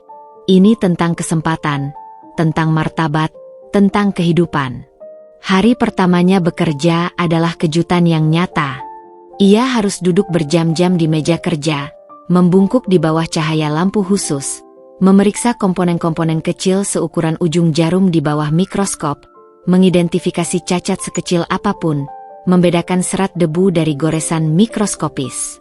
Tangannya yang dulu hanya terbiasa memegang sendok garpu perak mahal dan kartu kredit platinum, kini harus memegang pinset presisi dan obeng mini, bergerak dengan hati-hati agar tidak merusak komponen rapuh. Matanya lelah karena fokus yang intens, punggungnya pegal karena posisi duduk yang statis, dan jari-jarinya seringkali terasa kaku dan mati rasa. Lingkungan kerjanya pun jauh dari glamor. Ia mengenakan seragam pabrik sederhana berwarna biru tua, makan siang di kantin bersama ratusan karyawan lain dengan menu yang sama setiap hari, dan pulang dengan menaiki bus umum atau sepeda pinjaman dari Bimo. Tidak ada lagi pelayan yang siap sedia, tidak ada lagi kemewahan yang dulu melekat. Namun, setiap malam, saat ia kembali ke apartemen kecilnya, ia merasakan kelegaan yang aneh. Rasa lelah itu adalah lelah yang jujur. Lelah karena telah menghasilkan sesuatu dengan tangan dan pikirannya sendiri, bukan sekadar menghabiskan uang orang lain. Kadang, saat ia melihat bayangannya di cermin usang di apartemennya, ia melihat Karina yang berbeda. Ada kerut kelelahan di sudut matanya, kulitnya tidak sehalus dulu. Namun ada juga binar tekad yang dulu tidak pernah ada di mata seorang istri pengusaha yang nyaman. Ia sedang membangun dirinya kembali, sepotong demi sepotong, seperti merakit mesin jam yang rumit dari nol. Tanah asing ini, udara dingin ini, pekerjaan yang keras dan menuntut ini, semuanya adalah bagian dari prosesnya, sebuah tempaan yang membentuknya. Ia tidak lagi menjadi ratu di sangkar emas yang fana, melainkan seorang prajurit yang sedang berjuang di garis depan hidupnya, mengukir takdirnya sendiri. Bulan-bulan berlalu di horologium, dan setiap hari adalah sebuah babak baru dalam buku kehidupan Karina, sebuah pelajaran yang ia serap hingga ke inti. Tangannya yang dulu lembut, terbiasa dengan sentuhan kain sutra dan permukaan berlian, kini terampil memegang peralatan kecil yang presisi, pinset tipis, obeng mini berujung runcing, dan lup pembesar. Matanya yang dulu hanya memandang kemewahan dari butik-butik mahal, kini mampu melihat detail mikroskopis pada komponen jam tangan, membedakan cacat seukuran sehelai rambut. Ia menyerap setiap instruksi dari Monsieur Dubois dan rekan-rekan kerjanya seperti spons yang haus air, tidak malu bertanya setiap kali menemui kesulitan, tidak segan mencoba metode baru, dan tidak pernah menyerah pada tantangan sekecil apapun. Rasa lelah yang mendera di penghujung hari tidak lagi terasa sebagai beban berat, melainkan kepuasan murni yang mengalir dari pekerjaan yang ia cintai, sebuah passion yang ia temukan kembali. Gajinya memang minim, jauh di bawah standar hidupnya dulu. Hanya cukup untuk biaya sewa apartemen kecil yang ia tempati bersama Bimo, makanan sehari-hari yang sederhana, dan tiket transportasi umum. Tidak ada lagi merek desainer yang menggantung di lemari, tidak ada restoran mahal dengan menu bintang 5, tidak ada liburan mewah ke destinasi eksotis. Setiap sen yang ia hasilkan terasa sangat berharga, sebuah simbol nyata dari kemandiriannya yang baru ditemukan, kemandirian yang ia bangun dari nol. Ia belajar memasak untuk dirinya sendiri, mencuci pakaiannya sendiri, dan mengurus setiap aspek kehidupannya tanpa bantuan siapapun. Hal-hal yang dulu dilakukan oleh stafnya di Jakarta, kini ia lakukan sendiri, dan ia menemukan kepuasan yang aneh dalam setiap prosesnya. Ini adalah kebebasan yang sesungguhnya. Hubungannya dengan Bimo semakin erat, melebihi sekadar ikatan saudara. Sepupunya itu adalah satu-satunya keluarga yang ia miliki di tanah asing ini, sebuah jangkar di tengah badai. Bimo selalu mendukungnya, menemaninya belajar bahasa Jerman di malam hari dengan sabar, dan kadang-kadang membelikan makanan enak, seperti fondue keju hangat atau coklat Swiss, saat Karina merasa sangat lelah dan merindukan kenyamanan. Bimo melihat perubahan besar pada Karina. Dari wanita rapuh yang terbuang menjadi sosok yang teguh, fokus, dan penuh semangat juang. Di pabrik, ketekunan dan passion Karina mulai menarik perhatian tidak hanya rekan-rekan kerjanya, tetapi juga para atasan. Monsieur Dubois, yang awalnya skeptis dengan latar belakang Karina yang tidak biasa, seorang wanita yang tampak terlalu glamor untuk pekerjaan kasar semacam itu, kini sering mengangguk puas melihat hasil kerjanya. Ia seringkali memberikan Karina tugas-tugas yang sedikit lebih kompleks dari rekan-rekannya yang lain, seperti merakit bagian mesin yang lebih rumit atau melakukan pengecekan kualitas pada prototipe baru, seolah mengujinya. Karina selalu berhasil menyelesaikan tugas itu dengan presisi yang luar biasa, seringkali melebihi ekspektasi. Suatu sore, saat semua pekerja sudah pulang dan pabrik mulai sepi, Karina masih di tempatnya. Ia tidak langsung pulang. Matanya tertuju pada sebuah kotak berisi mesin jam tua yang ia temukan di gudang pabrik. Itu adalah mesin vintage yang sangat rumit, dengan bagian-bagian yang sudah usang dan berkarat, sebuah tantangan yang menarik minatnya. Monsieur Dubois, yang kembali ke ruangan untuk mengambil berkas penting yang tertinggal, terkejut melihat Karina masih sibuk di mejanya. "Karina, kamu belum pulang? Hari sudah malam," tanya Monsieur Dubois, suaranya sedikit terkejut. Karina mendongak, tersenyum canggung. Wajahnya sedikit berminyak karena keringat dan dahi berkerut karena konsentrasi. "Oh, Monsieur, maaf. Saya hanya mencoba memperbaiki ini. Mesinnya sangat menarik, dan saya penasaran apa yang membuatnya tidak berfungsi." Ia menunjukkan mesin jam tua itu. Monsieur Dubois mendekat, mengambil mesin jam itu dengan hati-hati. Matanya yang sudah tua menyipit mengamati detailnya. Ini mesin dari tahun 1950-an. Sangat kompleks, butuh keahlian khusus. Sudah lama tidak ada yang bisa memperbaikinya dengan benar di sini. Bahkan beberapa teknisi senior kami pun sudah menyerah dan menganggapnya hanya sebagai barang rongsokan. "Saya rasa saya mengerti di mana letak masalahnya, Monsieur," kata Karina, matanya berbinar penuh semangat. Ia menjelaskan dengan rinci, tanpa jeda. Ada beberapa pinion yang aus dan pegas utama yang sedikit melar. Perlu penggantian dan kalibrasi ulang yang sangat presisi. Monsieur Dubois terdiam, menatap Karina dengan pandangan serius. Ia melihat kilatan passion di mata wanita muda itu, kilatan yang jarang ia temukan pada pekerja lain. "Kamu yakin, Karina? Ini bukan pekerjaan mudah. Bisa memakan waktu berjam-jam, bahkan berhari-hari." "Saya akan berusaha, Monsieur," jawab Karina mantap, tanpa ragu sedikit pun. "Berikan saya kesempatan." Monsieur Dubois mengamati Karina sejenak, lalu mengangguk pelan, sebuah isyarat persetujuan yang langka. "Baiklah, kalau begitu, saya beri kamu kesempatan. Besok pagi, sebelum jam kerja dimulai, tunjukkan padaku kalau kamu memang bisa. Gunakan waktu di luar jam kerja untuk ini." Malam itu, Karina pulang ke apartemennya dengan hati berdebar-debar dan pikiran yang dipenuhi oleh roda-roda gigi jam. Ia tidak tidur nyenyak. Sepanjang malam, ia memikirkan setiap detail mesin jam itu, merancang langkah-langkah perbaikan di benaknya, membayangkan setiap gerakan yang akan ia lakukan. Ia merasa seperti kembali ke masa kecilnya, saat ayahnya mengajarinya tentang keajaiban mekanis. Tekanan itu besar. Ini adalah kesempatan untuk membuktikan dirinya, tapi juga memompa adrenalin dalam dirinya, memberikan energi yang luar biasa. Keesokan paginya, sebelum jam kerja dimulai, Karina sudah duduk di mejanya di pabrik, di samping mesin jam tua itu.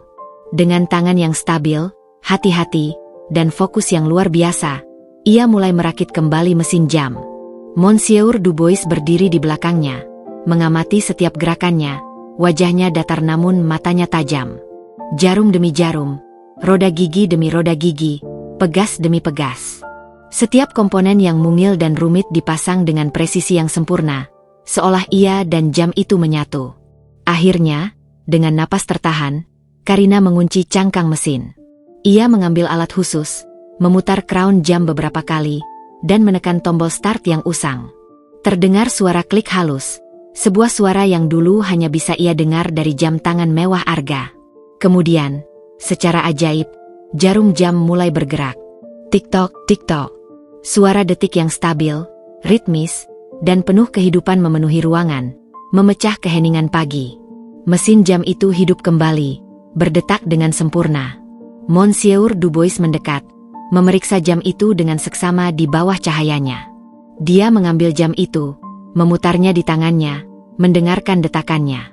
Sebuah senyum tipis terukir di wajahnya yang biasanya kaku dan serius. Luar biasa, Karina. Benar-benar luar biasa. Kamu berhasil menghidupkan kembali sebuah mahakarya. Ini adalah bukti bahwa passion, ketekunan, dan bakat sejati mengalahkan segalanya, bahkan pengalaman yang minim.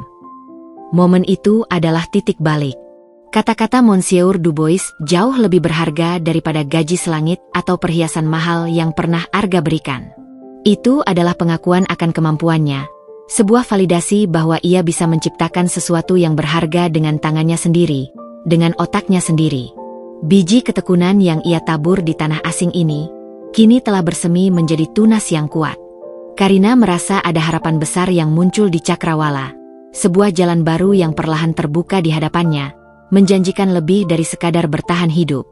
Pengakuan dari Monsieur Dubois setelah keberhasilannya menghidupkan kembali mesin jam vintage itu adalah sebuah katalis yang mengubah segalanya bagi Karina di Horologium. Sejak momen itu, pandangan rekan-rekan kerja dan bahkan para atasan lain terhadapnya berubah drastis. Ia tidak lagi dipandang hanya sebagai wanita asing yang entah dari mana datangnya dengan masa lalu misterius, melainkan sebagai seorang individu dengan bakat luar biasa, ketekunan, dan dedikasi yang langka. Tugas-tugasnya kini semakin bervariasi dan menantang, jauh dari sekadar memeriksa komponen dasar. Ia kini dipercaya untuk merakit modul-modul mesin yang lebih kompleks, mengkalibrasi bagian-bagian sensitif, bahkan sesekali membantu dalam proses prototyping model-model jam tangan baru yang masih dalam tahap awal pengembangan. Monsieur Dubois, yang dulunya terkenal kaku dan jarang tersenyum, kini seringkali memanggil Karina ke ruangannya yang dipenuhi sketsa dan perkakas jam. Bukan untuk menegur atau mengkritik, melainkan untuk berdiskusi. Ia akan menunjukkan desain mesin terbaru yang rumit, menjelaskan tantangan teknis yang sedang mereka hadapi, dan mendengarkan masukan Karina dengan serius, bahkan mencatat poin-poin penting yang Karina sampaikan. Karina, dengan pengetahuannya yang berkembang pesat dan intuisinya yang tajam dalam dunia mekanik halus, seringkali bisa memberikan solusi inovatif, mengidentifikasi potensi masalah yang luput dari pandangan teknisi lain yang lebih senior, atau bahkan menyarankan penyempurnaan desain. Ini adalah sebuah lingkungan yang sangat berbeda dari kehidupannya dulu, di mana satu-satunya pekerjaannya adalah memanjakan diri dan menjadi pelengkap di samping suaminya. Di sini, ia merasa hidup, merasa dihargai karena otaknya, tangannya, dan passionnya, bukan karena status pernikahannya atau kekayaan semu. Namun, di tengah semua kemajuan ini, kenangan akan pengkhianatan Arga sesekali masih menghantuinya, bagaikan bayangan gelap yang muncul di sudut mata. Ia sering terbangun di malam hari dengan keringat dingin, mengingat tatapan jijik Arga atau suara uang yang dilemparkan ke lantai seperti ia adalah pengemis. Rasa sakit itu belum sepenuhnya hilang, terkadang masih terasa perih, sebuah luka yang butuh waktu untuk sembuh total. Bimo, yang selalu peka terhadap perubahan suasana hati Karina, menyadarinya. "Kak, kamu baik-baik saja?" Bimo bertanya suatu malam, saat mereka sedang makan malam sederhana di apartemen. "Kadang aku lihat kamu melamun jauh, seolah ada beban yang kamu pikul sendiri." Karina menghela napas, menatap kosong ke piringnya. "Aku hanya, terkadang masih teringat masa lalu, Bim. Terkadang aku bertanya-tanya, apa yang sedang dia lakukan sekarang? Apa dia bahagia di atas penderitaanku? Apa dia pernah menyesal?" Suaranya pelan, syarat emosi yang tertahan. "Jangan biarkan dia menguasai pikiranmu lagi, Kak," kata Bimo tegas, meraih tangan Karina. "Lihat dirimu sekarang. Kamu sudah jauh melampaui dia, dalam segala hal. Kamu hebat. Kamu berjuang dari nol di negeri orang, tanpa apa-apa. Dan sekarang kamu sudah diakui di tempat bergengsi ini. Dia tidak pantas mendapatkan satu detik pun dari pikiran atau air matamu. Fokus pada dirimu. Kak, pada apa yang sedang kamu bangun? Kata-kata Bimo menusuk ke dalam hati Karina, memberikan kekuatan baru. Arga memang tidak pantas. Fokus Karina kembali pada tujuannya, membangun masa depan yang benar-benar miliknya, tanpa bayang-bayang masa lalu yang kelam. Suatu hari, kejutan terbesar datang. Monsieur Dubois memanggilnya ke ruangannya lagi. Kali ini, ekspresinya lebih serius dan formal dari biasanya, membuat jantung Karina berdebar. Ia meletakkan sebuah brosur mewah di mejanya. Karina, ada sebuah peluang besar yang ingin kuberikan padamu. Sebuah langkah maju yang signifikan di horologium. Kami sedang mencari seorang desainer sekaligus teknisi khusus untuk divisi jam tangan Bespoke. Pesanan khusus, kami yang baru dibentuk. Ini adalah divisi yang menangani pesanan khusus dari klien-klien yang sangat eksklusif, para miliarder, kolektor, atau bahkan bangsawan, yang mencari desain yang unik, personal, dan mekanisme yang sangat rumit.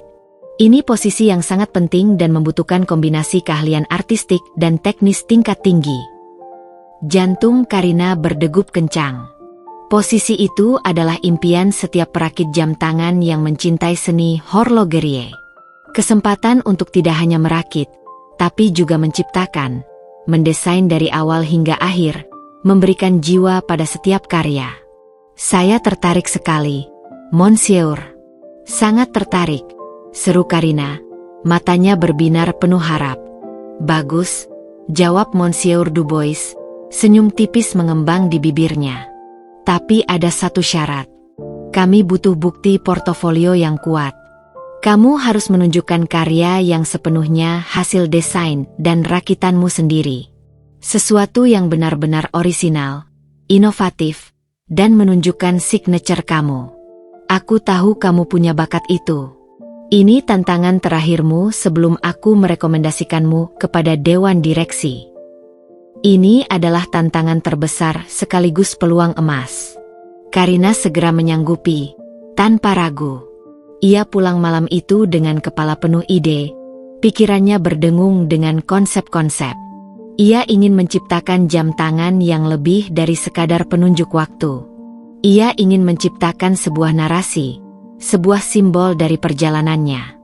Jam tangan yang menceritakan kisahnya sendiri, kisah tentang kehancuran, kesendirian, dan kebangkitan yang tak terduga.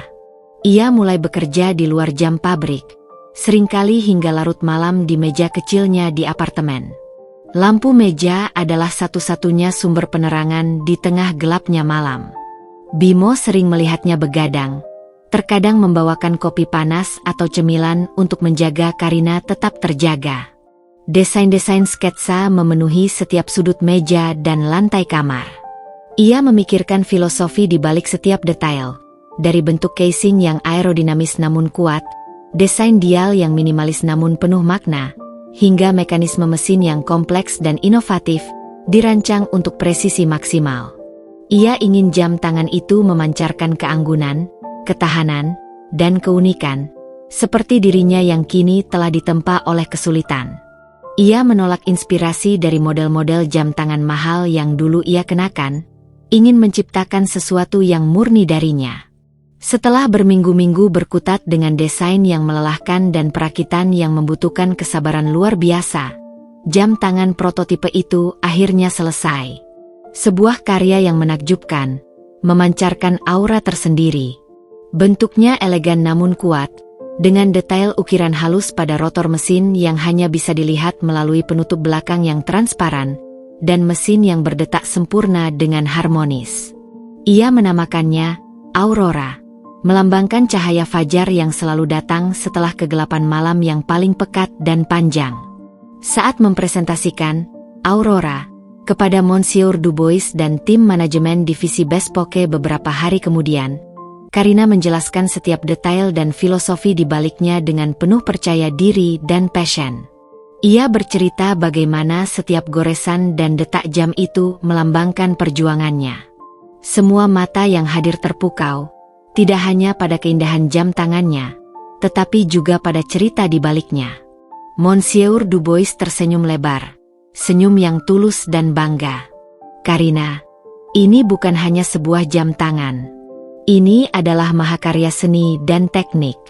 Kamu telah melampaui ekspektasi kami, dan bahkan ekspektasi dirimu sendiri. Karina tahu, ini adalah cahaya di ujung terowongan yang selama ini ia telusuri. Sebuah pintu telah terbuka, lebar dan jelas di hadapannya. Pintu menuju pengakuan sejati, kemandirian yang utuh, dan sebuah awal baru yang tak lagi terhubung dengan masa lalunya yang pahit. Ini adalah langkah pertamanya, bukan sebagai mantan istri seorang pengusaha, melainkan sebagai Karina, seorang desainer dan pembuat jam tangan yang berpotensi besar dan diakui di dunia horlogerie yang sangat elit. Ia telah menolak untuk dihancurkan, dan kini ia siap bersinar. Pengakuan atas Aurora adalah sebuah batu loncatan raksasa yang membawa Karina ke level yang sama sekali berbeda di horologium. Tidak lagi hanya seorang asisten perakit yang teliti, ia kini resmi dipromosikan menjadi desainer dan teknisi bespoke, sebuah posisi yang sangat diidamkan oleh banyak seniman jam tangan di industri ini.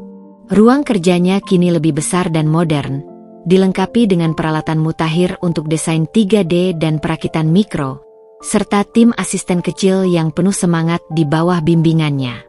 Nama Karina, yang tadinya tak dikenal, mulai bergaung di kalangan internal perusahaan sebagai rising star, seseorang dengan sentuhan magis dan visi unik dalam merakit serta mendesain jam tangan yang berkelas.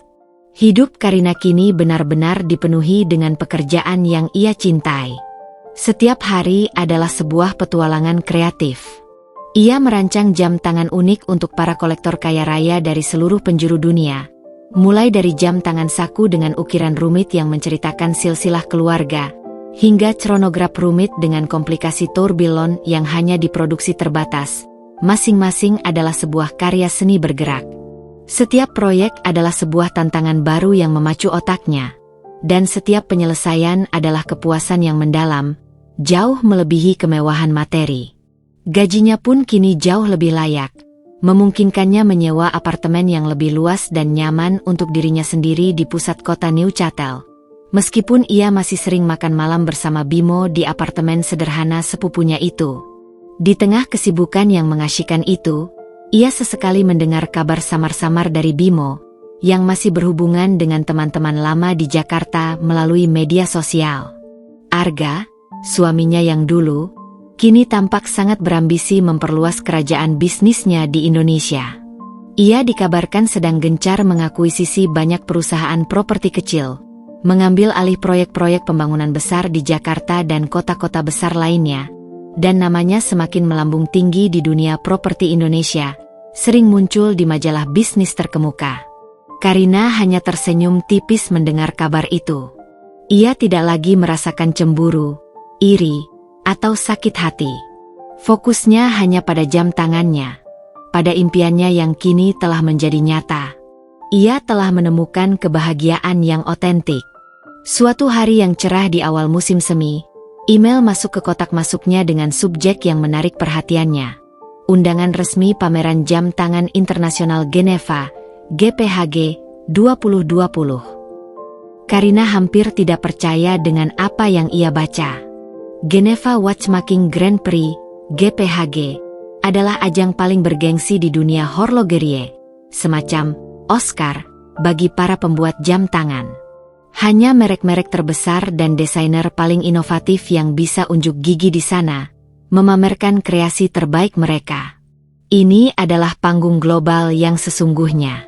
Karina membaca email itu berulang kali, memastikan ia tidak salah. Horologium, perusahaannya, ingin mengirimnya sebagai representasi perusahaan, dengan membawa koleksi Aurora, yang kini sudah ia kembangkan menjadi beberapa varian. Masing-masing dengan sentuhan unik dan komplikasi berbeda. Jantungnya berdebar kencang, memompa adrenalin. Ini adalah panggung terbesar dalam karirnya. Kesempatan untuk menunjukkan karyanya kepada dunia, kepada ribuan pasang mata, dan mungkin juga kepada masa lalunya. Persiapan untuk GPHG sangat intens. Karina bekerja siang dan malam, seringkali melupakan waktu makan, memastikan setiap detail koleksi Aurora sempurna tanpa celah. Ia menambahkan sentuhan pribadi pada setiap varian, membuatnya tidak hanya presisi secara mekanis, tetapi juga memiliki nilai artistik dan cerita yang mendalam. Bimo sering membantunya, memberikan semangat, membawa makanan ringan, dan mendengarkan keluh kesahnya. "Kak, ini akan jadi momenmu. Kamu pantas mendapatkannya," ujar Bimo berulang kali. Hari pameran tiba. Palexpo, Geneva International Exhibition Center, dipenuhi oleh kilau lampu sorot, aroma kemewahan, dan bisik-bisik para elit dunia horlogerie dari seluruh penjuru bumi. Stan Horologium tampak elegan dan minimalis, namun memancarkan aura prestise. Koleksi Aurora milik Karina menjadi salah satu pusat perhatian, dipajang di display kaca anti peluru yang memantulkan cahaya. Para pengunjung, kolektor jam tangan kelas kakap, jurnalis dari majalah mode ternama, dan ahli horlogerie mengerumuni display jam tangannya, mengagumi keindahan desain yang inovatif dan presisi mekanisme yang memukau. Karina, dengan gaun sederhana namun elegan, menjelaskan filosofi di balik Aurora dengan percaya diri, menceritakan bagaimana setiap detak jam itu melambangkan cahaya fajar setelah kegelapan malam yang panjang. Di tengah keramaian dan sorotan lampu, saat ia sedang menjelaskan tentang komplikasi moon phase pada salah satu varian, Aurora, kepada seorang kolektor dari Timur Tengah, pandangan Karina tak sengaja menangkap sosok yang sangat familiar. Postur tubuhnya yang tegap, rambut hitamnya yang kini sedikit memutih di pelipis, dan setelan jas mewah yang melekat sempurna di tubuhnya. Itu adalah Arga. Ia berdiri di kerumunan, sekitar 10 meter dari stannya, mengamati koleksi jam tangan lain dengan wajah penuh keangkuhan yang sama seperti dulu, memegang ponsel yang ia pakai untuk memotret. Karina merasa jantungnya berdebar kencang, namun anehnya, bukan karena sakit hati, melainkan sebuah campuran antara kejutan dan ketenangan yang mendalam. Ia tidak menyangka akan bertemu Arga di sini, di Swiss, di panggung terbesar dalam hidupnya. Arga kemudian melangkah mendekat, tertarik pada keramaian di stan Horologium dan bisik-bisik kagum dari para pengunjung. Matanya menyapu koleksi jam tangan yang dipamerkan, lalu pandangannya terhenti pada Aurora yang bersinar. Ada ekspresi kekaguman yang jelas di wajahnya, tatapan seorang pria yang mengerti nilai keindahan dan presisi. Ia mengangkat tangannya untuk menyentuh display kaca, hendak melihat lebih dekat, seolah ingin meraih keindahan itu. Dan kemudian, matanya bertemu dengan mata Karina. Senyum tipis yang terukir di wajah Arga seketika luntur. Ekspresi kekaguman berubah menjadi keterkejutan yang tak bisa disembunyikan. Matanya melebar, rahangnya sedikit mengendur. Kemudian, perlahan, ekspresi itu berubah menjadi jijik, amarah, dan rasa tak percaya yang mendalam. "K.A. Karina?" bisiknya, suaranya nyaris tak terdengar di tengah kebisingan, seolah ia melihat hantu. Ia melihat Karina berdiri di sana, bukan sebagai wanita terbuang yang ia kenal, bukan sebagai korban yang menyedihkan, melainkan sebagai seorang desainer jam tangan sukses, bersinar terang di panggung internasional, memancarkan aura kepercayaan diri yang tak terbantahkan. Karina menatapnya lurus, tanpa berkedip. Tidak ada lagi rasa sakit, kesedihan, atau dendam yang membara di matanya. Hanya ketenangan, kekuatan, dan sedikit kepuasan. "Halo, Arga," sapanya, suaranya mantap, penuh otoritas, tanpa sedikit pun keraguan atau ketakutan. Untuk pertama kalinya dalam waktu yang sangat lama, ia merasa benar-benar bebas dari bayangan Arga, bebas dari belenggu masa lalu yang menyakitkan. Ia telah bangkit. Inilah detik-detik kemenangan yang telah ia nantikan, kemenangan yang tertunda, kini terasa begitu nyata dan manis di panggung dunia. Waktu seolah berhenti membeku, membentangkan jurang tak terlihat di antara Arga dan Karina. Riuh rendah pameran GPHG yang megah, bisikan para pengunjung yang antusias, kilau ratusan jam tangan mewah yang memantulkan cahaya, semua lenyap tak terdengar oleh Karina. Yang ada hanyalah Arga, berdiri kaku beberapa langkah di depannya, dengan wajah yang kini menunjukkan campuran rumit antara keterkejutan yang membisu, kemarahan yang tertahan, dan entah, secuil penyesalan yang samar-samar terlihat. Karina tak lagi membaca wajah Arga dengan mata cinta yang dulu buta, melainkan dengan ketajaman seorang pengamat yang telah belajar pahitnya realitas, seorang penyintas yang telah ditempa oleh api pengkhianatan. "K.A. Karina, apa yang kamu lakukan di sini? Bagaimana bisa?" Pertanyaan Arga terdengar seperti desisan tak percaya, lebih kepada dirinya sendiri daripada kepada Karina. Ada getaran tak percaya yang jelas dalam suaranya, seolah ia baru saja melihat hantu dari masa lalu yang ia kubur dalam-dalam, hantu yang kini berdiri bersinar di depannya. Karina menarik napas dalam, membiarkan udara dingin Swiss mengisi paru-parunya. Kali ini, ia tidak akan gemetar. Ia tidak akan menangis. Ia tidak akan membiarkan Arga melihat celah kelemahannya, tidak akan memberikan kepuasan itu. Aku bekerja di sini, Arga, jawabnya dengan suara tenang dan jelas, bahkan nyaris tanpa emosi. Dengan gerakan halus, ia menunjuk logo Horologium yang terukir elegan di latar belakang stan pameran. Aku adalah desainer dan teknisi bespoke untuk Horologium. Ia melihat sorot mata Arga semakin melebar, rahangnya mengeras, wajahnya memucat. Arga tahu betul reputasi Horologium di dunia horlogerie global. Ini bukan sembarang pabrik jam tangan. Arga melirik jam tangan Aurora, yang dipajang megah di etalase, menyinari sekelilingnya dengan kilau keemasan, lalu kembali menatap Karina dengan pandangan tak percaya. Wajahnya yang semula angkuh kini sedikit memucat. Ia melihat jam tangan itu dengan detail yang lebih teliti, matanya tak mampu menyembunyikan kekaguman dan keraguan. Jam tangan ini benar-benar karyamu? Kamu yang membuatnya? Ya, ini adalah Aurora. Desain dan rakitanku sendiri, dari awal hingga akhir, jawab Karina tanpa emosi berlebihan, namun ada kebanggaan yang tak bisa ia sembunyikan dalam nada suaranya. Ia melihat Arga menelan ludah dengan susah payah, sebuah gestur yang ia tahu menandakan kecanggungan, kekalahan, atau mungkin rasa malu yang mulai menyelinap. Kerumunan di sekitar mereka mulai menyadari ketegangan yang tiba-tiba muncul. Bisikan-bisikan penasaran mulai terdengar. Beberapa jurnalis yang cerdik dan kolektor yang tertarik dengan koleksi Aurora mulai saling berbisik dan memandang Arga dan Karina secara bergantian, penasaran dengan interaksi intens yang aneh ini. Salah satu asisten Karina dengan cemas mendekat, siap siaga jika terjadi sesuatu yang tidak diinginkan di pameran bergengsi ini. Bagaimana bisa? Kamu tidak punya apa-apa saat itu. Aku mengusirmu tanpa apapun. Arga akhirnya berhasil mengeluarkan kata-kata. Suaranya naik 1 oktav. Ada sedikit kepanikan dan kepahitan yang terselip. Ia teringat jelas bagaimana ia melemparkan uang ke lantai, di kaki Karina, mengusirnya dari rumah tanpa sepeser pun harta yang melekat. Adegan itu kini menjadi bumerang yang menghantamnya telak. Karina tersenyum tipis. Senyum yang bukan senyum bahagia atau gembira, melainkan senyum kepuasan yang dingin, sebuah pembalasan yang disajikan dalam keheningan. Terkadang, Arga, kehilangan segalanya adalah cara terbaik untuk menemukan dirimu yang sebenarnya. Kamu mengambil semua hartaku, semua yang tertera di atas kertas. Tapi kamu tidak bisa mengambil kemampuanku, ketekunanku, atau semangatku untuk bangkit. Setiap kata-katanya adalah pukulan telak yang ia berikan dengan tenang dan presisi, tanpa emosi berlebihan, namun mengandung kekuatan yang menghancurkan. Arga tampak benar-benar terpojok. Ia melihat sekeliling, menyadari tatapan ingin tahu dari orang-orang.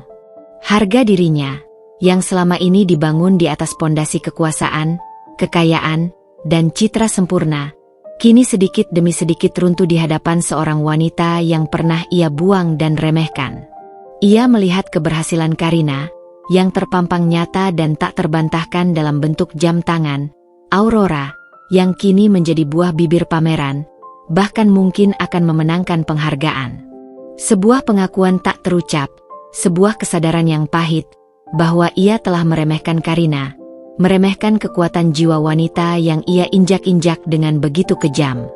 Aku tidak menyangka, Arga bergumam, matanya menghindari tatapan Karina. Pandangannya melayang kemana-mana kecuali ke mata Karina. Ia tidak tahu harus berkata apa lagi. Bahasa tubuhnya menunjukkan kekalahan yang nyata, bahu yang sedikit merosot, tangan yang mengepal, dan wajah yang memerah padam karena malu. Pria yang dulu begitu dominan, yang selalu terlihat percaya diri, kini tampak kecil dan tak berdaya di hadapan mantan istrinya. Karina tak lagi ingin memperpanjang drama ini. Tujuannya bukan untuk mempermalukan Arga di depan umum, melainkan untuk menegaskan keberadaannya, kemenangannya yang sejati. Ia telah melampaui Arga, bukan dalam hal harta benda yang fana, tetapi dalam hal martabat, jati diri, dan passion yang murni. Jika Anda sudah selesai, Tuan Arga, saya harus kembali melayani para tamu yang terhormat, ucap Karina dengan nada profesional, dingin, dan tegas, sengaja menggunakan sebutan Tuan Arga yang formal, menandakan bahwa tidak ada lagi hubungan pribadi, tidak ada lagi kehangatan, tidak ada lagi ikatan di antara mereka. Sebuah tembok tebal telah dibangun. Arga terhenyak mendengar panggilan itu. Tuan Arga. Sebuah penolakan yang lebih tajam dari pedang manapun. Ia mengangguk kaku, tanpa kata, lalu berbalik dan buru-buru pergi dari stan Horologium, menyingkir dari tatapan mata yang penuh rasa ingin tahu, menghilang di keramaian pameran yang seolah menelannya.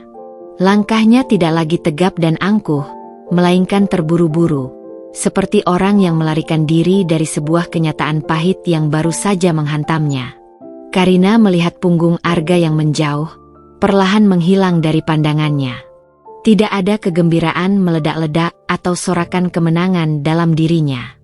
Hanya ada rasa lega yang luar biasa, damai yang mendalam, dan sebuah kepuasan yang mengalir hangat. Ia telah mendapatkan pengakuan yang sejati, bukan dari pria yang menghinanya, melainkan dari dirinya sendiri dan dari dunia yang kini menghargai bakat dan perjuangannya. Klimaks ini bukan tentang pertengkaran fisik atau perebutan harta, melainkan pertarungan tatapan, pertarungan jiwa, di mana Karina telah memenangkan pertempuran paling penting, menemukan kembali dan membangun jati dirinya yang sejati. Ia berdiri tegak, di atas panggung dunia, seorang diri, dan bersinar. Setelah Arga pergi dengan langkah tergesa, menghilang di telan keramaian pameran yang megah, suasana di stan Horologium kembali normal, seolah interupsi sesaat itu tak pernah terjadi. Namun bagi Karina, dunia telah berubah secara fundamental. Beban berat yang selama ini tak disadarinya, yang menempel pada dirinya seperti parasit tak terlihat, kini terlepas sepenuhnya. Ada cahaya terang yang membuncah di hatinya, cahaya kebebasan sejati yang membebaskan. Ia menyadari bahwa kemenangan terbesarnya bukan hanya diakui sebagai desainer jam tangan berbakat, tetapi juga berhasil melepaskan diri dari belenggu masa lalu yang menyakitkan dan bayangan pria yang pernah menghancurkannya. Monsieur Dubois dan beberapa anggota manajemen Horologium segera mendekati Karina. Wajah mereka menunjukkan keheranan dan rasa ingin tahu yang tak bisa disembunyikan. Mereka jelas menyaksikan interaksi singkat namun penuh tensi antara Karina dan Arga. Wajah mereka mengernyit samar, seolah mencoba mengartikan drama yang baru saja mereka saksikan. "Nona Karina, apakah pria tadi kenalan Anda?"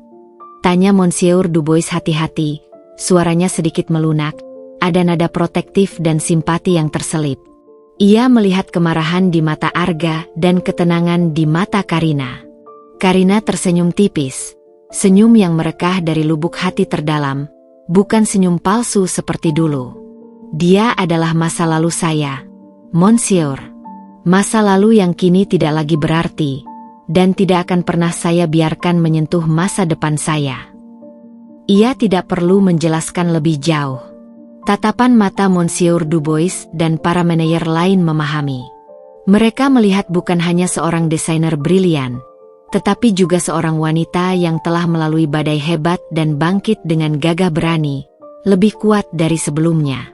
Kisah itu, meskipun tak terucap penuh, terpancar dari aura Karina.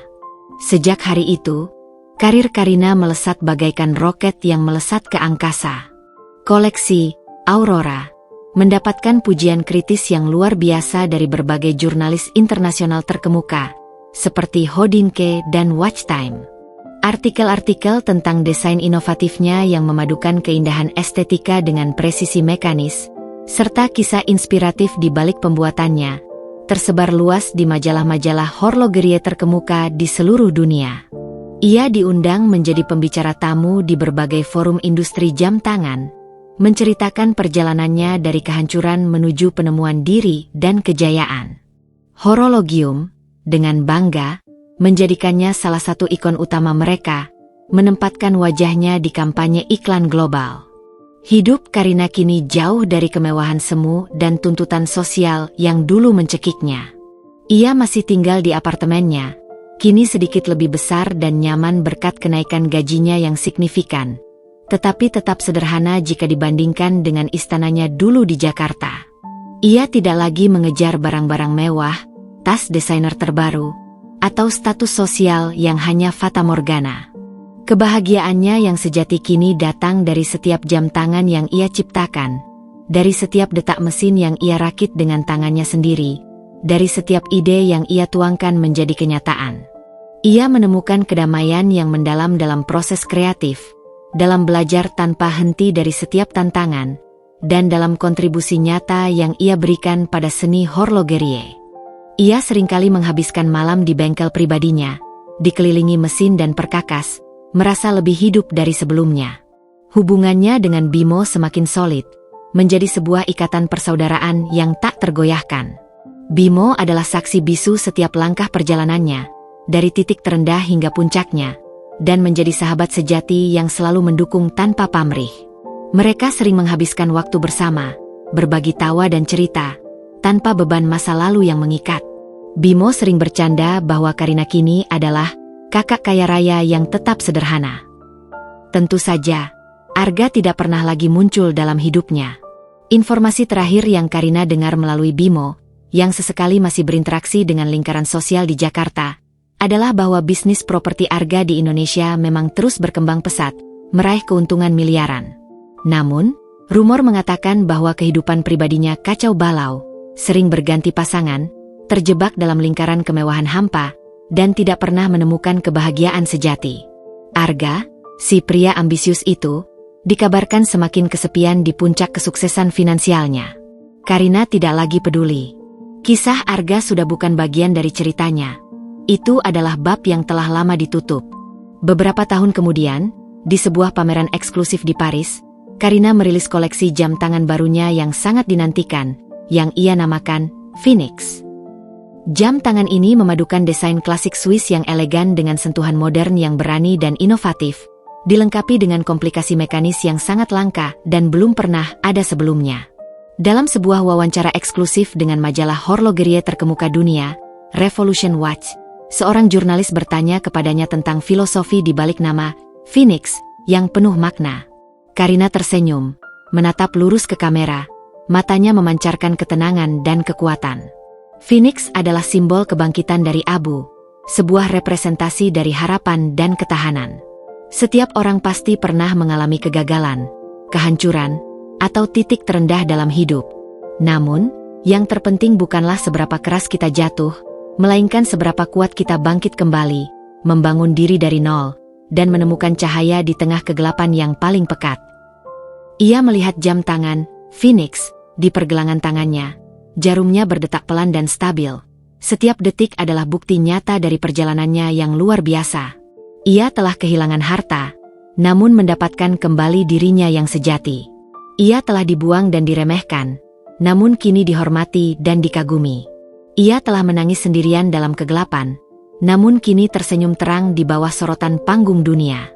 Detak waktu yang baru telah dimulai untuk Karina, detak yang jauh lebih berharga daripada gemerlap berlian atau kilau emas manapun. Ia adalah master bagi waktunya sendiri, pencipta takdirnya, dan seorang wanita yang akhirnya menemukan kebahagiaan sejati dalam kemandirian, passion, dan jati dirinya yang utuh. Kehidupan Karina terus berdetak seirama dengan jam tangan ciptaannya. Ia kini dikenal bukan hanya sebagai desainer dan teknisi ulung di horologium, tetapi juga sebagai figur inspiratif di dunia horlogerie. Undangan untuk berbicara di universitas-universitas terkemuka, tampil di acara televisi internasional, dan menjadi juri kompetisi desain jam tangan berdatangan. Karina menerima semua itu dengan rendah hati, selalu menekankan pentingnya ketekunan, integritas, dan passion dalam menghadapi setiap cobaan. Ia tidak lagi hanya mendesain jam tangan mewah untuk segelintir elit. Terinspirasi oleh perjalanannya sendiri, Karina meluncurkan sebuah inisiatif sosial melalui Horologium, program pelatihan pembuatan jam tangan bagi wanita-wanita yang kurang beruntung atau menjadi korban kekerasan rumah tangga. Ia percaya bahwa keterampilan dan kemandirian adalah kunci untuk bangkit dari keterpurukan. Program ini dimulai di Swiss, bekerja sama dengan lembaga-lembaga sosial, dan mendapatkan respons luar biasa. Wanita-wanita dari berbagai latar belakang, yang juga pernah merasa kehilangan segalanya, kini menemukan harapan baru melalui seni pembuatan jam tangan. Karina sendiri yang sering turun tangan, mengajar dengan sabar, membagikan kisahnya, dan menjadi mentor bagi mereka. Melihat mata mereka berbinar saat berhasil merakit mesin jam pertama mereka adalah kebahagiaan yang tak terhingga bagi Karina. Kemandirian finansialnya kini jauh melampaui apa yang pernah ia miliki saat bersama Arga. Namun, ia tidak lagi terobsesi dengan angka di rekening bank. Uang baginya adalah alat untuk menciptakan perubahan positif, untuk membantu orang lain menemukan passion mereka, seperti ia menemukan miliknya. Ia hidup nyaman, namun sederhana, dikelilingi oleh hal-hal yang benar-benar ia hargai, perkakas kerjanya, sketsa desain, dan buku-buku. Hubungan dengan orang tuanya di Jakarta pun semakin membaik. Mereka bangga luar biasa melihat transformasi putrinya. Sesekali, mereka datang berkunjung ke Swiss, atau Karina yang pulang ke Jakarta. Setiap kali pulang, ia tidak lagi menginjakan kaki di rumah mewah yang dulu ia tinggali. Ia memilih untuk bertemu di tempat lain, menjauhkan diri dari bayang-bayang masa lalu. Tahun demi tahun berlalu. Nama Arga semakin samar dalam ingatannya, menjadi sekadar nama dalam sebuah babak yang telah usai. Kehidupannya yang gemerlap di Indonesia hanya sesekali ia dengar sebagai desas-desus, namun tidak lagi mempengaruhi dirinya. Karina telah membangun dunianya sendiri, sebuah dunia di mana ia adalah ratunya, bukan karena Arga, tetapi karena dirinya sendiri. Suatu sore yang tenang, Karina duduk di studio desainnya, memandangi senja yang jatuh di pegunungan Alpen. Sebuah jam tangan prototipe terbarunya tergeletak di meja, memancarkan kilau perak dan emas. Itu adalah jam tangan yang memadukan keindahan astronomi dan presisi horlogerie, dengan dial yang menampilkan konstelasi bintang yang bergerak. Ia meraih jam itu, memutar crownnya, dan mendengarkan detakannya. Tik-tok, tik-tok. Suara itu bukan lagi pengingat waktu yang terbuang, melainkan simfoni kehidupan baru. Hidupnya kini adalah sebuah orkestra yang harmonis. Setiap detik, setiap menit, setiap jam, dimainkan dengan tujuan dan makna. Karina menutup matanya, merasakan kedamaian yang belum pernah ia rasakan sebelumnya. Ia telah kehilangan segalanya, namun mendapatkan lebih banyak lagi. Kemandirian, harga diri, passion, dan kemampuan untuk memberi. Perjalanan itu berat, penuh air mata dan rasa sakit, tetapi ia berhasil melewatinya. Ia adalah Karina, wanita yang jatuh, bangkit, dan akhirnya bersinar terang dengan cahayanya sendiri, menciptakan detak waktu yang baru, tidak hanya untuk dirinya, tetapi juga untuk orang lain. Kisahnya adalah bukti nyata bahwa sejati-jati kekayaan bukanlah tentang harta benda yang bisa diambil, melainkan tentang jiwa yang tak bisa dihancurkan. Tahun-tahun berlalu dengan cepat, membawa Karina jauh melampaui mimpi terliarnya sekalipun. Ia tidak lagi hanya dikenal di kalangan horlogerie sebagai desainer jenius atau teknisi ulung dari horologium, melainkan sebagai ikon, seorang visioner yang membawa dimensi baru pada seni pembuatan jam tangan. Wajahnya sering menghiasi sampul majalah bisnis dan gaya hidup global. Ia diundang ke forum-forum ekonomi dan inovasi, bukan sekadar pameran jam tangan. Namun, di balik sorotan dan pujian, Karina tetaplah Karina yang dulu, sosok yang rendah hati, dengan tangan yang selalu siap untuk menciptakan. Program pelatihan pembuatan jam tangan bagi wanita-wanita yang kurang beruntung, yang ia gagas dengan nama Detak Harapan, telah berkembang pesat. Dimulai dari sebuah ruangan kecil di Swiss, kini Detak Harapan memiliki cabang di beberapa negara, termasuk satu pusat pelatihan di Jakarta, Indonesia. Karina memastikan dirinya sendiri yang memimpin pembukaan pusat pelatihan di Jakarta, sebuah langkah yang penuh makna. Ia ingin perempuan-perempuan di tanah kelahirannya, yang mungkin mengalami nasib serupa dengannya, tahu bahwa ada jalan keluar, ada harapan untuk bangkit. Setiap kali ia mengajar di Jakarta, melihat antusiasme para peserta yang sebagian besar adalah korban kekerasan atau perceraian yang membuatnya kehilangan segalanya, Karina melihat cerminan dirinya yang dulu. Ia akan berbagi kisahnya, tanpa malu, tanpa ragu. Ia bercerita tentang kejatuhannya, tentang Arga, tentang penemuan kembali dirinya di Swiss. Kisahnya selalu disambut dengan tangis haru dan tepuk tangan meriah, menjadi bukti nyata bahwa dari abu kehancuran, Phoenix bisa bangkit. Ini bukan tentang membuat jam tangan yang mahal, atau bahkan sekadar jam tangan, ujarnya dalam salah satu sesi pelatihan di Jakarta. Ini tentang memahami mekanismenya, tentang presisi, tentang kesabaran. Dan yang terpenting, ini tentang menemukan kembali detak di dalam diri kalian. Detak itu adalah passion, semangat, dan kemandirian yang tidak bisa diambil oleh siapapun. Kemandirian finansial Karina kini memang luar biasa. Ia adalah wanita mandiri yang sangat kaya raya, namun gaya hidupnya tetap jauh dari glamor berlebihan. Ia berinvestasi pada proyek-proyek sosial, mendukung startup yang fokus pada pemberdayaan perempuan, dan menyumbangkan sebagian besar pendapatannya untuk pengembangan Detak Harapan.